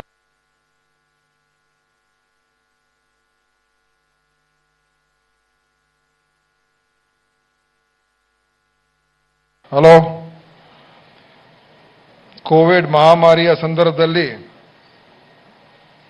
ಈ ವಿನೂತನ ಕಾರ್ಯಕ್ರಮವನ್ನು ಅಧಿಕಾರ ಹಸ್ತಾಂತರ, ಜವಾಬ್ದಾರಿ ಹಸ್ತಾಂತರ, ಪ್ರತಿಜ್ಞೆಯನ್ನು ಮಾಡುವ ಮುಖಾಂತರ ಇವತ್ತಿಲ್ಲಿ ಕಾರ್ಯಕ್ರಮ ನೆರವೇರ್ತಾ ಇದೆ.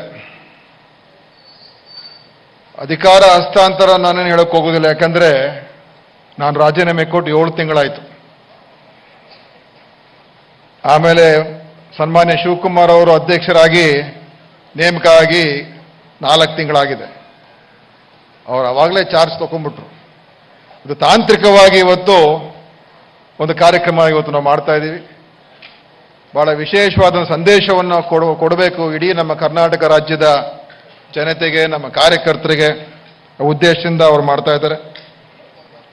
ಈ ಸಂದರ್ಭದಲ್ಲಿ ನಾನು ಬಹಳಷ್ಟು ಜನ ಮಾತನಾಡೋ ಇರೋದ್ರಿಂದ ಪ್ರಥಮವಾಗಿ ನನಗೆ ಅತ್ಯಂತ ಒಂದು ಚಿಕ್ಕ ವಯಸ್ಸಿನಲ್ಲೇ 48 ವರ್ಷ ಇದ್ದಾಗಲೇ ಚುನಾವಣೆ ಆದ ನಂತರ ನಾವು ಸೋಲನ್ನು ಕಂಡಾಗ ಮತ್ತು ಮೈತ್ರಿ ಸರ್ಕಾರ ರಚನೆ ಆದಾಗ ಆ ಸಂದರ್ಭದಲ್ಲಿ ಸನ್ಮಾನ್ಯ ಕಾಂಗ್ರೆಸ್ಸಿನ ಅಧ್ಯಕ್ಷರು, ಅಂದಿನ ಅಧ್ಯಕ್ಷರಾದಂಥ ರಾಹುಲ್ ಗಾಂಧಿ ಅವರು, ಅವತ್ತಿನ ಪ್ರಧಾನ ಕಾರ್ಯದರ್ಶಿ ಉಸ್ತುವಾರಿ ಈಗಲೂ ಕೂಡ ಸನ್ಮಾನ್ಯ ವೇಣುಗೋಪಾಲ್ ಅವರು, ಸೋನಿಯಾ ಗಾಂಧಿ ಅವರು ಎಲ್ಲರೂ ಸೇರಿ ಮಾನ್ಯ ಸಿದ್ದರಾಮಯ್ಯನವರು, ಮಾನ್ಯ ಎಲ್ಲ ನಮ್ಮ ಲೀಡರ್ಸ್ ಎಲ್ಲರೂ, ಖರ್ಗೆ ಸಾಹೇಬರು ಈ ಒಂದು ಜವಾಬ್ದಾರಿಯನ್ನ ನನಗೇನು ಕೊಟ್ಟಿದ್ರು, ನಿಜವಾಗ್ಲೂ ಕೂಡ ಇದಕ್ಕಿಂತ ಒಂದು ದೊಡ್ಡ ಹೆಮ್ಮೆಯ ವಿಚಾರ ನನಗಿನ್ಯಾವುದೂ ಇಲ್ಲ. ನಾನು ಅವರೆಲ್ಲರೂ ಕೂಡ ನನ್ನ ಹೃತ್ಪೂರ್ವಕವಾದಂಥ ಧನ್ಯವಾದಗಳನ್ನು ಈ ಸಂದರ್ಭದಲ್ಲಿ ಅರ್ಪಿಸಲಿಕ್ಕೆ ಬಯಸ್ತಾ ಇದ್ದೇನೆ. ಅತ್ಯಂತ ಒಂದು ಈಗಾಗಲೇ ವೇಣುಗೋಪಾಲ್ ಸಾಹೇಬರು ಹೇಳಿದಾಗೆ ಒಂದು ಕಷ್ಟದ ಒಂದು ಪರಿಸ್ಥಿತಿ, ಸಂಕೀರ್ಣವಾದಂಥ ಪರಿಸ್ಥಿತಿಯಲ್ಲಿ ನಾನು ಅಧ್ಯಕ್ಷನಾಗಿದ್ದೆ. ಒಂದು ಕಡೆ ಮೈತ್ರಿ ಸರ್ಕಾರ, ಅದರ ಗೊಂದಲಗಳು, ಆಂತರಿಕ, ಅಂತರಂಗ, ಬಹಿರಂಗ ಎಲ್ಲ ನಡೀತಾ ಇತ್ತು. ಮತ್ತು ನಾವು ಆ ಸಂದರ್ಭದಲ್ಲಿ ಚುನಾವಣೆಯನ್ನು ಎದುರಿಸಿದಾಗ, ಉಪಚುನಾವಣೆ ಎದುರಿಸಿದಾಗ ನಮ್ಮ ಮಾನ್ಯ ಮುಖ್ಯಮಂತ್ರಿಗಳಾದಂಥ ಪರಮೇಶ್ವರ್ ಸಾಹೇಬರು ಕೂಡ ಇದ್ರು. ಬಳ್ಳಾರಿಯಲ್ಲಿ ಗೆಲ್ಲೋದಕ್ಕೆ ಸಾಧ್ಯ ಆಯಿತು. ನಮ್ಮ ಉಗ್ರಪ್ಪನವ್ರು ಗೆದ್ದರು, ಜಮಖಂಡಿಯಲ್ಲಿ ನ್ಯಾಮಗೌಡರು ಗೆದ್ದರು, ಸ್ಥಳೀಯ ಸಂಸ್ಥೆಗಳು ಗೆದ್ದು. ಆದರೆ ಲೋಕಸಭಾ ಚುನಾವಣೆ ಆದಾಗ ನಾವು ಯಾವ ಒಂದು ನಿರೀಕ್ಷೆ ಇಟ್ಕೊಂಡಿದ್ದೋ ನಮಗೆ ಆ ರಿಸಲ್ಟ್ ಬರಲಿಲ್ಲ. ಬಹಳಷ್ಟು ಕಾರಣಗಳಿದೆ. ಜನ ನಮ್ಮ ಮೈತ್ರಿಯನ್ನು ಒಪ್ಪಲಿಲ್ಲ, ಆ ಸರ್ಕಾರ ಯಾವ ರೀತಿ ನಡ್ಕೊಂಬತ್ತು ಅದನ್ನು ಒಪ್ಪಲಿಲ್ಲ. ಬಹುಶಃ ನಾವು ಏಕೈಕಿಯಾಗಿ ಹೋಗಿದ್ದಿದ್ರೆ, ಮೊನ್ನೆ ಸಿದ್ದರಾಮಯ್ಯ ಅವರು ಹೇಳಿದ್ರು, ನಾವು ಒಂದಾಗಿ ನಾವು ಏಕೈಕ ಹೋಗೋಣ, ಯಾರ ಜೊತೆ ಮೈತ್ರಿ ಬೇಡ ಅಂತ. ಆದರೆ ನಮ್ಮ ಮೈತ್ರಿಯ ಸಂದರ್ಭದಲ್ಲಿ ನಾವು ಕೋಲಿಷನ್ ಪಾಲಿಟಿಕ್ಸು, ದೇಶದ ರಾಜಕಾರಣ ಎಲ್ಲವನ್ನು ನೋಡಿಕೊಂಡು ಚುನಾವಣೆ ಎದುರಿಸಿದು. ರಿಸಲ್ಟ್ ನಿಮಗೆಲ್ಲ ಗೊತ್ತೇ ಇದೆ. ಕೇವಲ ನಮ್ಮ DK ಸುರೇಶ್ ಅವರು ಒಬ್ಬರು ಗೆದ್ದು ಬಂದರು. ಧ್ರುವನಾರಾಯಣ ಅವರು ಸ್ವಲ್ಪ ಮತದಲ್ಲಿ ಅವರು ಕೂಡ ಸೋತಿಲ್ಲದೆ ಅವರು ಕೂಡ ಗೆಲ್ಲಬಹುದಾಗಿತ್ತು. ತದನಂತರ ನಮ್ಮ ಸರ್ಕಾರದ ಷಡ್ಯಂತ್ರಗಳು, ಆಪರೇಷನ್ ಕಮಲ ಪ್ರಾರಂಭ ಆಗಿ ಸರ್ಕಾರ ಹೋಗ್ತಕ್ಕಂಥ ಪರಿಸ್ಥಿತಿ, ಆಮೇಲೆ ನಮ್ಮ ಶಾಸಕರುಗಳ ಎಷ್ಟೋ ಜನ ಪಕ್ಷಕ್ಕೆ ದ್ರೋಹವನ್ನು ಮಾಡಿ ಅಧಿಕಾರಕ್ಕೋಸ್ಕರ ನಮ್ಮ ಪಕ್ಷ ಬಿಡ್ತಕ್ಕಂಥ, ನಾವು ಎಷ್ಟೇ ಪ್ರಯತ್ನ ಮಾಡೋದು ಕೂಡ ಉಳಿಸ್ಕೊಳ್ಳೋಕೆ ಆಗಲಿಲ್ಲ. ಉಪಚುನಾವಣೆಗಳಾಯಿತು. ಆ ಚುನಾವಣೆ ರಿಸಲ್ಟು ನಾವೇನು ಬಹಳ ಶ್ರಮಪಟ್ಟು, ಬಹುಶಃ ಎಲ್ಲ ನಮ್ಮ ಪಕ್ಷದ ಲೀಡರ್ಸ್ ಆ ಸಂದರ್ಭದಲ್ಲಿ ಎಲ್ಲರೂ ಕೂಡ ಕೋಆಪರೇಷನ್ ಮಾಡಿದ್ರು, ಸಹಕಾರ ಮಾಡಿದ್ರು, ಹೋರಾಟವನ್ನು ಮಾಡಿದ್ರು, ಜನರ ಹತ್ರ ಹೋದು ಒಂದು ಒಳ್ಳೆಯ ವಾತಾವರಣ ಕೂಡ ನಿರ್ಮಾಣ ಆಯಿತು. ಆದರೆ ಅಂತಿಮವಾಗಿ ನಮಗೆ 15ರಲ್ಲಿ 2ನ್ನೇ ಗೆಲ್ಲೋದಕ್ಕೆ ಸಾಧ್ಯ ಆಯಿತು. ಶಿವಾಜಿನಗರದಲ್ಲಿ ರಿಜ್ವಾನ್ ಅವರು ಮತ್ತು ಹುಣಸೂರಿನಲ್ಲಿ ಮಂಜುನಾಥ್. ಆ ಸಂದರ್ಭದಲ್ಲಿ ನಾವು ನೈತಿಕ ಹೊಣೆಯನ್ನು ಹೊತ್ತಬೇಕು ಅಂತ ಹೇಳಿ ನಾನು ಮಾನ್ಯ ವೇಣುಗೋಪಾಲ್ ಅವ್ರಿಗೆ ಹೇಳಿದೆ, ಸರ್ ರಿಸಲ್ಟ್ ಸರಿಯಾಗಿ ಬರದೇ ಹೋದರೆ ನಾನು ಮುಂದುವರಿಯೋದು ಸರಿ ಕಾಣೋದಿಲ್ಲ. ಪಾರ್ಲಿಮೆಂಟ್ ಎಲೆಕ್ಷನ್ ಟೈಮಲ್ಲೇ ನಮಗೆ ಒಂಥರ ನೋವಾಗಿತ್ತು. ಈ ರಿಸಲ್ಟ್ ಬಂದ ಮೇಲೆ ನಾವು ಮುಂದುವರೆದ್ರೆ ಖಂಡಿತವಾಗಿಯೂ ಪಕ್ಷಕ್ಕೆ ಕೂಡ ಒಳ್ಳೇದಾಗೋದಿಲ್ಲ ಮತ್ತು ನಾನು ಇರ್ತಕ್ಕಂಥದ್ದು ಕೂಡ ಸರಿ ಇರೋದಿಲ್ಲ ಅನಿಸುತ್ತೆ ಅಂತ ನಾನು ವೇಣುಗೋಪಾಲ್ ಅವ್ರಿಗೆ ಫೋನ್ ಮಾಡಿ ಹೇಳಿದ್ದೆ. ಅವರು ಕೂಡ ಇಲ್ಲ ಬೇಡ, ಯೋಚನೆ ಮಾಡು ಅಂತ ಹೇಳಿದ್ರು. ನೋಡೋಣ ಮುಂದೆ ರಿಸಲ್ಟ್ ಏನು ಬರುತ್ತೆ ನಾಳೆ ಅಂತ. ಆಮೇಲೆ ರಿಸಲ್ಟ್ ಬಂದ ಮೇಲೆ ನಾನು ಆ ಸಂದರ್ಭದಲ್ಲಿ ರಾಜೀನಾಮೆ ಕೊಟ್ಟ ಮೇಲೆ ಕೊಡ್ತಕ್ಕಂಥ ಒಂದು ಪರಿಸ್ಥಿತಿ ಇತ್ತು. ಯಾಕಂತ ಹೇಳಿದ್ರೆ ನಮಗೆ ನಾವು ಯಾವ ಕುರ್ಚಿಲಿ ಇರ್ತೀವಿ ಅಂತ ಮುಖ್ಯ ಅಲ್ಲ, ನಾವು ಯಾವ ಅಧಿಕಾರದಲ್ಲಿ ಇರ್ತೀವಿ ಅಂತ ಅದು ಮುಖ್ಯ ಅಲ್ಲ. ಇವತ್ತು ಕಾಂಗ್ರೆಸ್ ಪಕ್ಷ ಬೆಳೆಯಬೇಕು, ಕಾಂಗ್ರೆಸ್ ಪಕ್ಷ ಕಟ್ಟಬೇಕು. ಇವತ್ತು ಪಕ್ಷ ಇದ್ರೆ ನಾವೆಲ್ಲರೂ ಕೂಡ ಇದ್ದಾಗೆ, ಪಕ್ಷ ಅಧಿಕಾರದಲ್ಲಿ ಇದ್ರೆ ನಾವೆಲ್ಲರೂ ಕೂಡ ಅಧಿಕಾರದಲ್ಲಿ ಇದ್ದ ಹಾಗೆ, ನಮ್ಗೆಲ್ಲರೂ ಕೂಡ ಅವಕಾಶಗಳು, ಸ್ಥಾನಮಾನಗಳು ಆವಾಗಲೇ ಸಿಗ್ತಕ್ಕಂಥದ್ದು.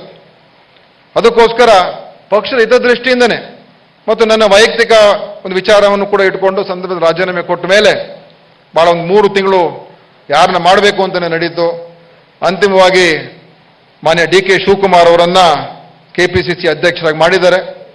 ನನಗನ್ಸುತ್ತೆ ವೇಣುಗೋಪಾಲ್ ಸಾಹೇಬರು ಹೇಳಿದಾಗೆ ಇವತ್ತಿನ ಸಂದರ್ಭಕ್ಕೆ ಅತ್ಯಂತ ಒಂದು ಉತ್ತಮವಾದಂಥ ನಿರ್ಧಾರವನ್ನ ಶ್ರೀಮತಿ ಸೋನಿಯಾ ಗಾಂಧಿ ಅವರು ಮಾಡಿದ್ದಾರೆ ಅಂತ ನಾನು ಈ ಸಂದರ್ಭದಲ್ಲಿ ಹೇಳಕ್ಕೆ ಬಯಸ್ತಾ ಇದ್ದೇನೆ. ಯಾಕೆಂತ ಹೇಳಿದ್ರೆ ಅವರು ಎಲ್ಲವನ್ನು ನೋಡಿದ್ದಾರೆ, ಎಲ್ಲವನ್ನು ಕೂಡ ಎಲ್ಲ ಅನುಭವ ಇದೆ.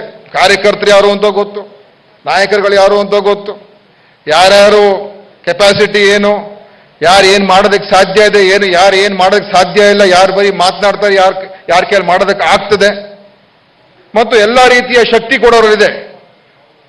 ತನು ಮನ ಧನ ಎಲ್ಲ ಶಕ್ತಿ ಅವರಲ್ಲಿದೆ. ಮತ್ತು ಛಲವನ್ನು ಸಾಧಿಸ್ತಕ್ಕಂಥ ಆ ಆತ್ಮವಿಶ್ವಾಸ, ಸ್ಥೈರ್ಯ ಕೂಡ ಇದೆ. ಮತ್ತು ಅವ್ರ ಜೊತೆಲಿ ಈಗ ಒಳ್ಳೆ ಟೀಮ್ ಕೂಡ ಕೊಟ್ಟಿದ್ದಾರೆ. ಸತೀಶ್ ಜಾರಕಿಹೊಳಿ ಅವರು, ಈಶ್ವರ್ ಖಂಡ್ರೆ ಅವರು, ಸಲೀಂ ಅಹಮದ್ ಅವರು ಎಲ್ಲರೂ ಕೂಡ ಅನುಭವಸ್ಥರು.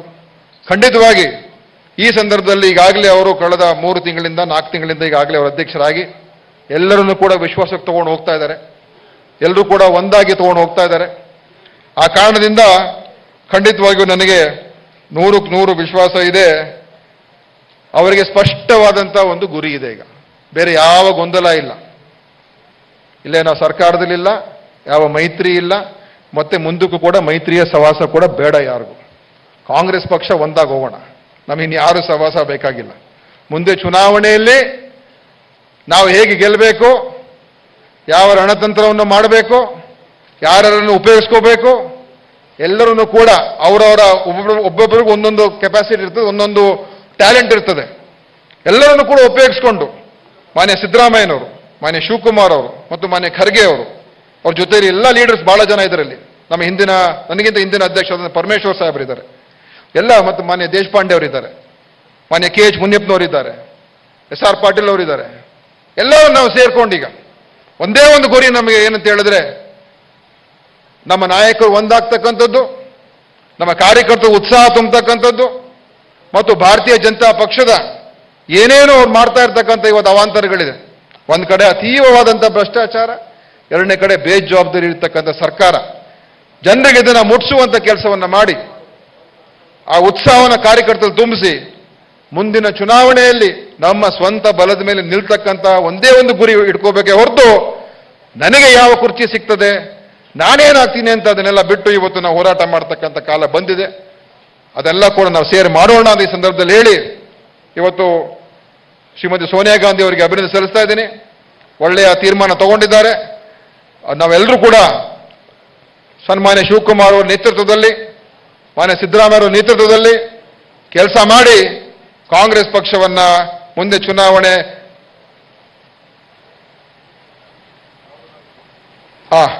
ಮೈಕಲ್ ಹಾಕ್ತೀರಾ? ಮೈಕಲ್ಲೇ ಹಾಕ್ಬೋದು. ಮಾನ್ಯ ರಾಹುಲ್ ಗಾಂಧಿ ಅವರು ಶಿವಕುಮಾರ್ ಸಾಹೇಬ್ರಿಗೆ ವಿಶ್ ಮಾಡಕ್ಕೆ ಫೋನ್ ಮಾಡಿದ್ದಾರೆ.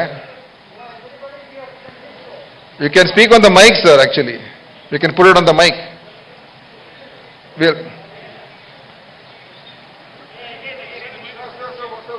Just putting it on the mic, sir. This is Dinesh Gundra. 1 second, sir.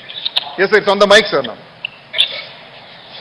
Congratulations to DK Shivkumar ji and the Congress party. Thank you, sir. I hope DK Shivkumar ji will work in the interest of the people of Karnataka, in particular the weaker sections and the people who are struggling during this time. Thank you, sir.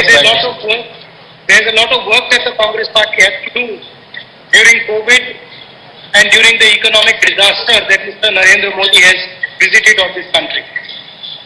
I am confident that Congress party and DK Shivkumar ji will work with full effort to ensure that we are successful. Congratulations, DK. Thank you, sir. Thank you, sir. I'll keep up your words. I'll keep up madam's. Whatever she has blessed me, both of you have blessed me. I thank you, sir, on behalf of Karnataka. All of us are here. All of us will work together. Joining together is the beginning. Working together, thinking together is the progress. Working together is the success. We will do that, sir. Thank you, sir. As PCC President, Sir, you have to carry every single congressman with you. I will do that, sir. I will do that, sir. I know you will do that. Thank you, sir. Thank you, sir. Okay, thank you. Thank you. Thank you.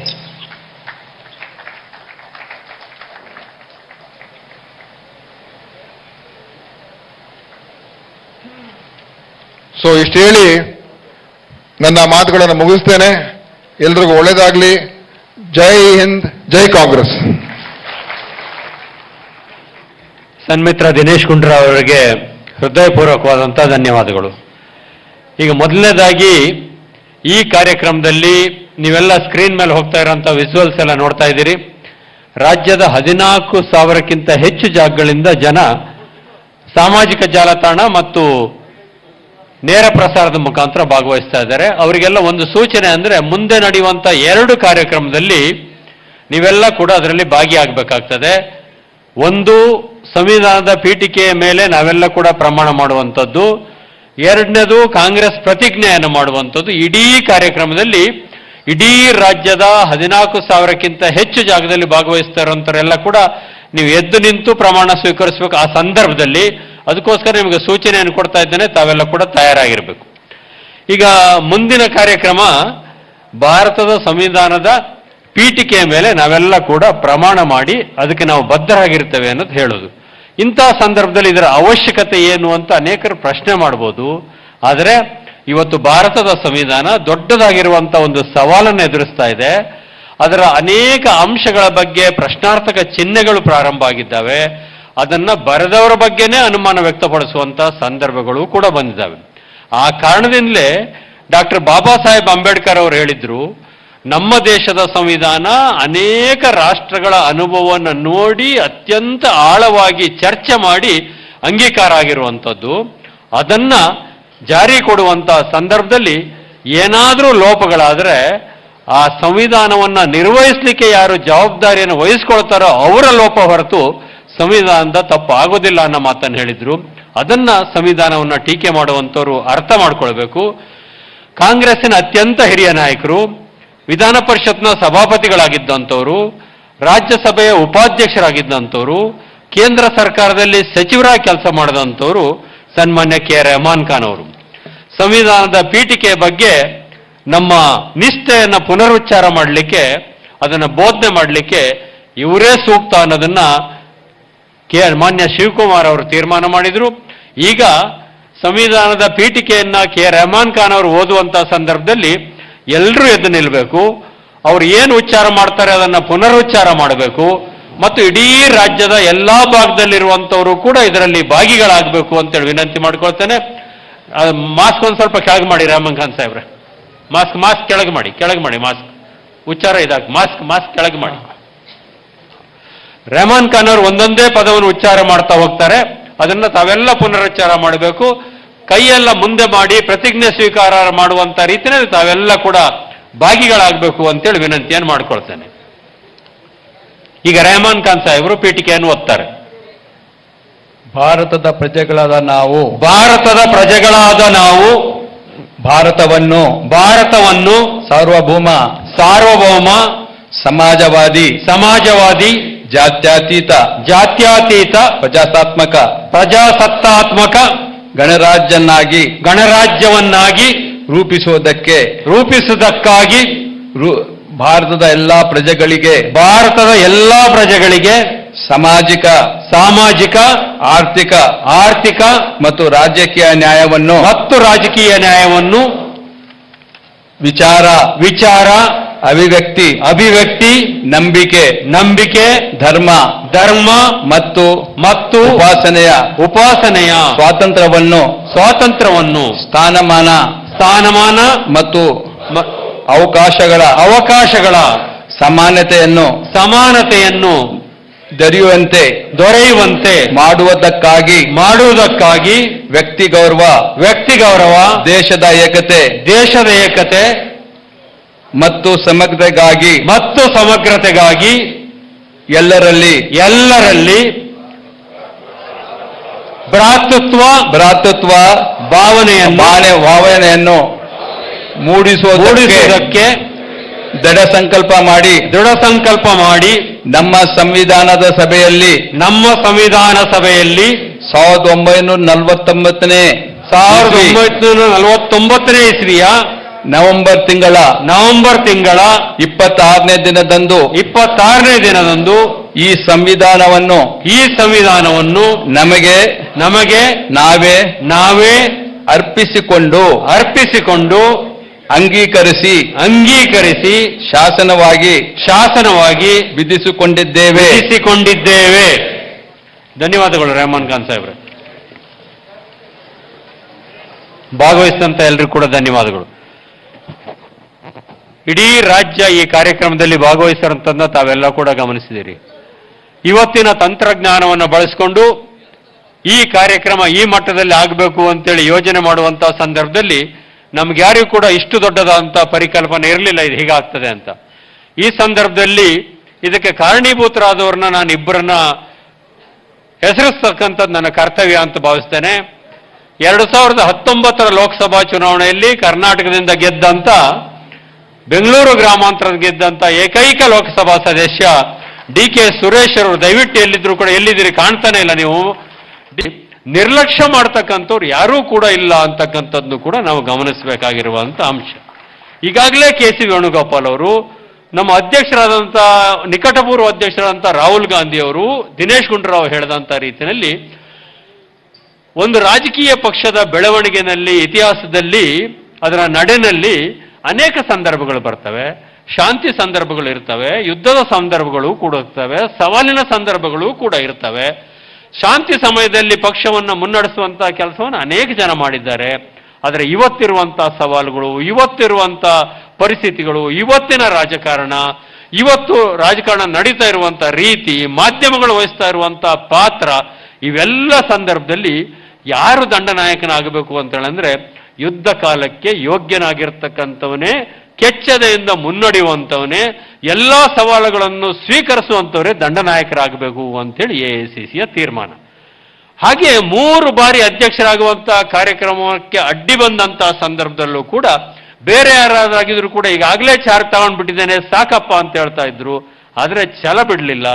ಈ ಕಾರ್ಯಕ್ರಮ ಇಡೀ ಕರ್ನಾಟಕ ನೋಡಬೇಕು, ಇಡೀ ಕಾಂಗ್ರೆಸ್ ಕಾರ್ಯಕರ್ತರು ಭಾಗವಹಿಸಬೇಕು ಅಂತ ಹೇಳಿದ್ದಲ್ಲದೆ ಒಂದು ಮಾತನ್ನು ಅವ್ರು ಹೇಳಿದ್ರು, ಅದನ್ನು ಪುನರುಚ್ಚಾರ ಮಾಡ್ಲಿಕ್ಕೆ ಬಯಸ್ತೇನೆ. ಇಲ್ಲಿ ಜವಾಬ್ದಾರಿ ಸ್ವೀಕಾರ ಮಾಡ್ತಾ ಇರ್ತಕ್ಕಂಥವ್ನು DK ಶಿವಕುಮಾರ್ ಒಬ್ಬನೇ ಅಲ್ಲ, ಇದು ಕರ್ನಾಟಕದ ಪ್ರತಿಯೊಬ್ಬ ಕಾಂಗ್ರೆಸ್ ಕಾರ್ಯಕರ್ತ ಈ ಜವಾಬ್ದಾರಿಯನ್ನ ಸ್ವೀಕಾರ ಮಾಡುವಂತ ರೀತಿಯಲ್ಲಿ ಈ ಕಾರ್ಯಕ್ರಮ ಆಗಬೇಕು ಅಂತಕ್ಕಂಥ ಬಯಕೆಯನ್ನು ಅವರು ವ್ಯಕ್ತಪಡಿಸಿದ್ರು. ಅದರ ಪರಿಣಾಮ ಅಂದ್ರೆ ಬಹುತೇಕ ಭಾರತದ ರಾಜಕಾರಣದಲ್ಲಿ ಒಂದು ಹೊಸ ಇತಿಹಾಸ ಇವತ್ತಿನಿಂದ ಕರ್ನಾಟಕ ಮತ್ತು ಕರ್ನಾಟಕ ಕಾಂಗ್ರೆಸ್ ಬರಿತಾ ಇದೆ. ಅದು ಅಂದ್ರೆ ಸುಮಾರು 15 ಲಕ್ಷ ಜನ ಕರ್ನಾಟಕದ ಸಹಸ್ರಾರು ಜಾಗಗಳಿಂದ ಈ ಕಾರ್ಯಕ್ರಮದಲ್ಲಿ ಭಾಗವಹಿಸ್ತಾ ಇರತಕ್ಕಂಥದ್ದು ನೀವು ಕೂಡ ನೋಡ್ತಾ ಇದ್ದೀರಿ. ಇದು ಯಾವುದು ಕೂಡ ಬರೇ ಮಾತಿಗೋಸ್ಕರ ಆಡ್ತಕ್ಕಂಥ ಮಾತಲ್ಲ, ಸಾಕ್ಷಿ ಸಮೇತವಾಗಿ ನೀವು ಪರದೆ ಮೇಲೆ ನೋಡ್ತಾ ಇದ್ದೀರಿ. ಕರ್ನಾಟಕದ 14,000 ಜಾಗಗಳಿಂದ ಈ ಕಾರ್ಯಕ್ರಮದಲ್ಲಿ ಭಾಗವಹಿಸ್ತಾ ಇದ್ದಾರೆ. ಈಗ DK ಶಿವಕುಮಾರ್ ಅವರು ಅಧ್ಯಕ್ಷರಾಗಿ ಜವಾಬ್ದಾರಿ ಸ್ವೀಕಾರ ಮಾಡಿದ್ದಾರೆ. ಅವರ ಮೊದಲನೇ ಕರ್ತವ್ಯ ಕಾಂಗ್ರೆಸ್ ಪ್ರತಿಜ್ಞೆಯನ್ನ ಇಡೀ ಕರ್ನಾಟಕದ ಎಲ್ರಿಗೂ ಬೋಧಿಸುವಂಥದ್ದು. ಎರಡನೇದು ಅವರು ಜವಾಬ್ದಾರಿ ಸ್ವೀಕಾರ ಮಾಡಿದ ನಂತರ ಕಾಂಗ್ರೆಸ್ಸಿನ ಮುಂದಿನ ದಿಕ್ಕು ದೆಸೆ ಹೋರಾಟದ ದಿನಗಳಿಗೆ ಕಾರ್ಯಕ್ರಮವನ್ನು ರೂಪಿಸ್ತಕ್ಕಂಥದ್ದು. ಈಗ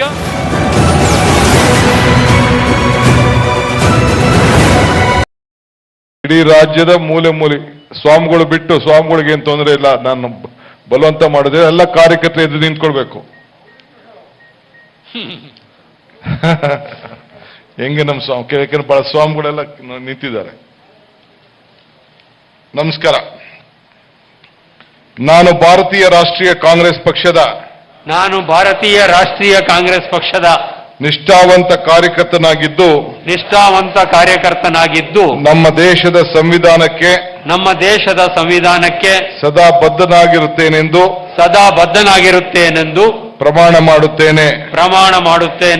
ಸಮಾಜದಲ್ಲಿ ಸೌಹಾರ್ದತೆ ಸಮಾನತೆ ಮೂಡಿಸಲು ಪಕ್ಷದ ಸಂವಿಧಾನ ತತ್ವ ಸಿದ್ಧಾಂತ ಜಾತ್ಯತೀತ ನಿಲುವು ಮತ್ತು ಸಾಮಾಜಿಕ ನ್ಯಾಯಗಳನ್ನ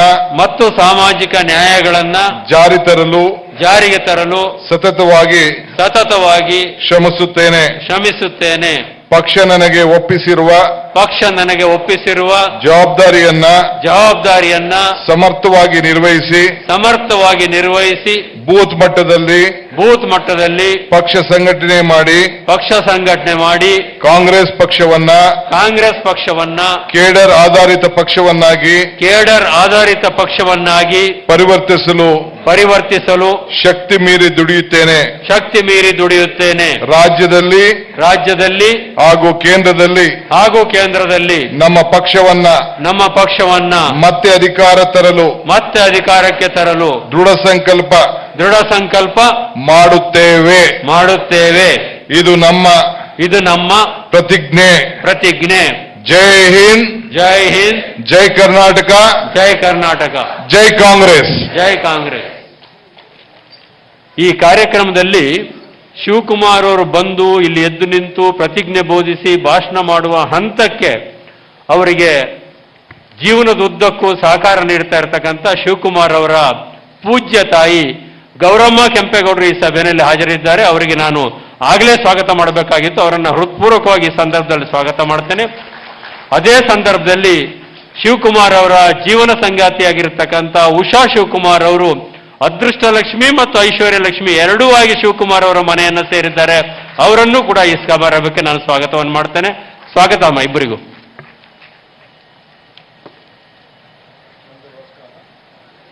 ಈಗ DK ಶಿವಕುಮಾರ್ ಅವರು ಜವಾಬ್ದಾರಿ ಸ್ವೀಕರಿಸಿ ಕಾಂಗ್ರೆಸ್ಸಿನ ಮುಂದಿನ ದಾರಿಯ ಬಗ್ಗೆ ಮಾತಾಡ್ತಾರೆ.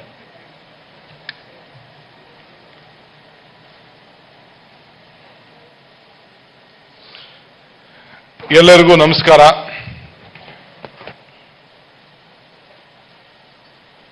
ಇದೊಂದು ಐತಿಹಾಸಿಕವಾದಂಥ ದಿನ. ನನ್ನ ಪಾಲಿಗೆ, ಕರ್ನಾಟಕ ರಾಜ್ಯದ ಎಲ್ಲ ಕಾಂಗ್ರೆಸ್ಸಿಗರಿಗೆ ಮತ್ತು ಕನ್ನಡ ನಾಡಿನ ಮಹಾಜನತೆಗೆ. ಈ ಕಾರ್ಯಕ್ರಮವನ್ನು ವೀಕ್ಷಣೆ ಮಾಡ್ತಕ್ಕಂಥ ಎಲ್ಲ ನನ್ನ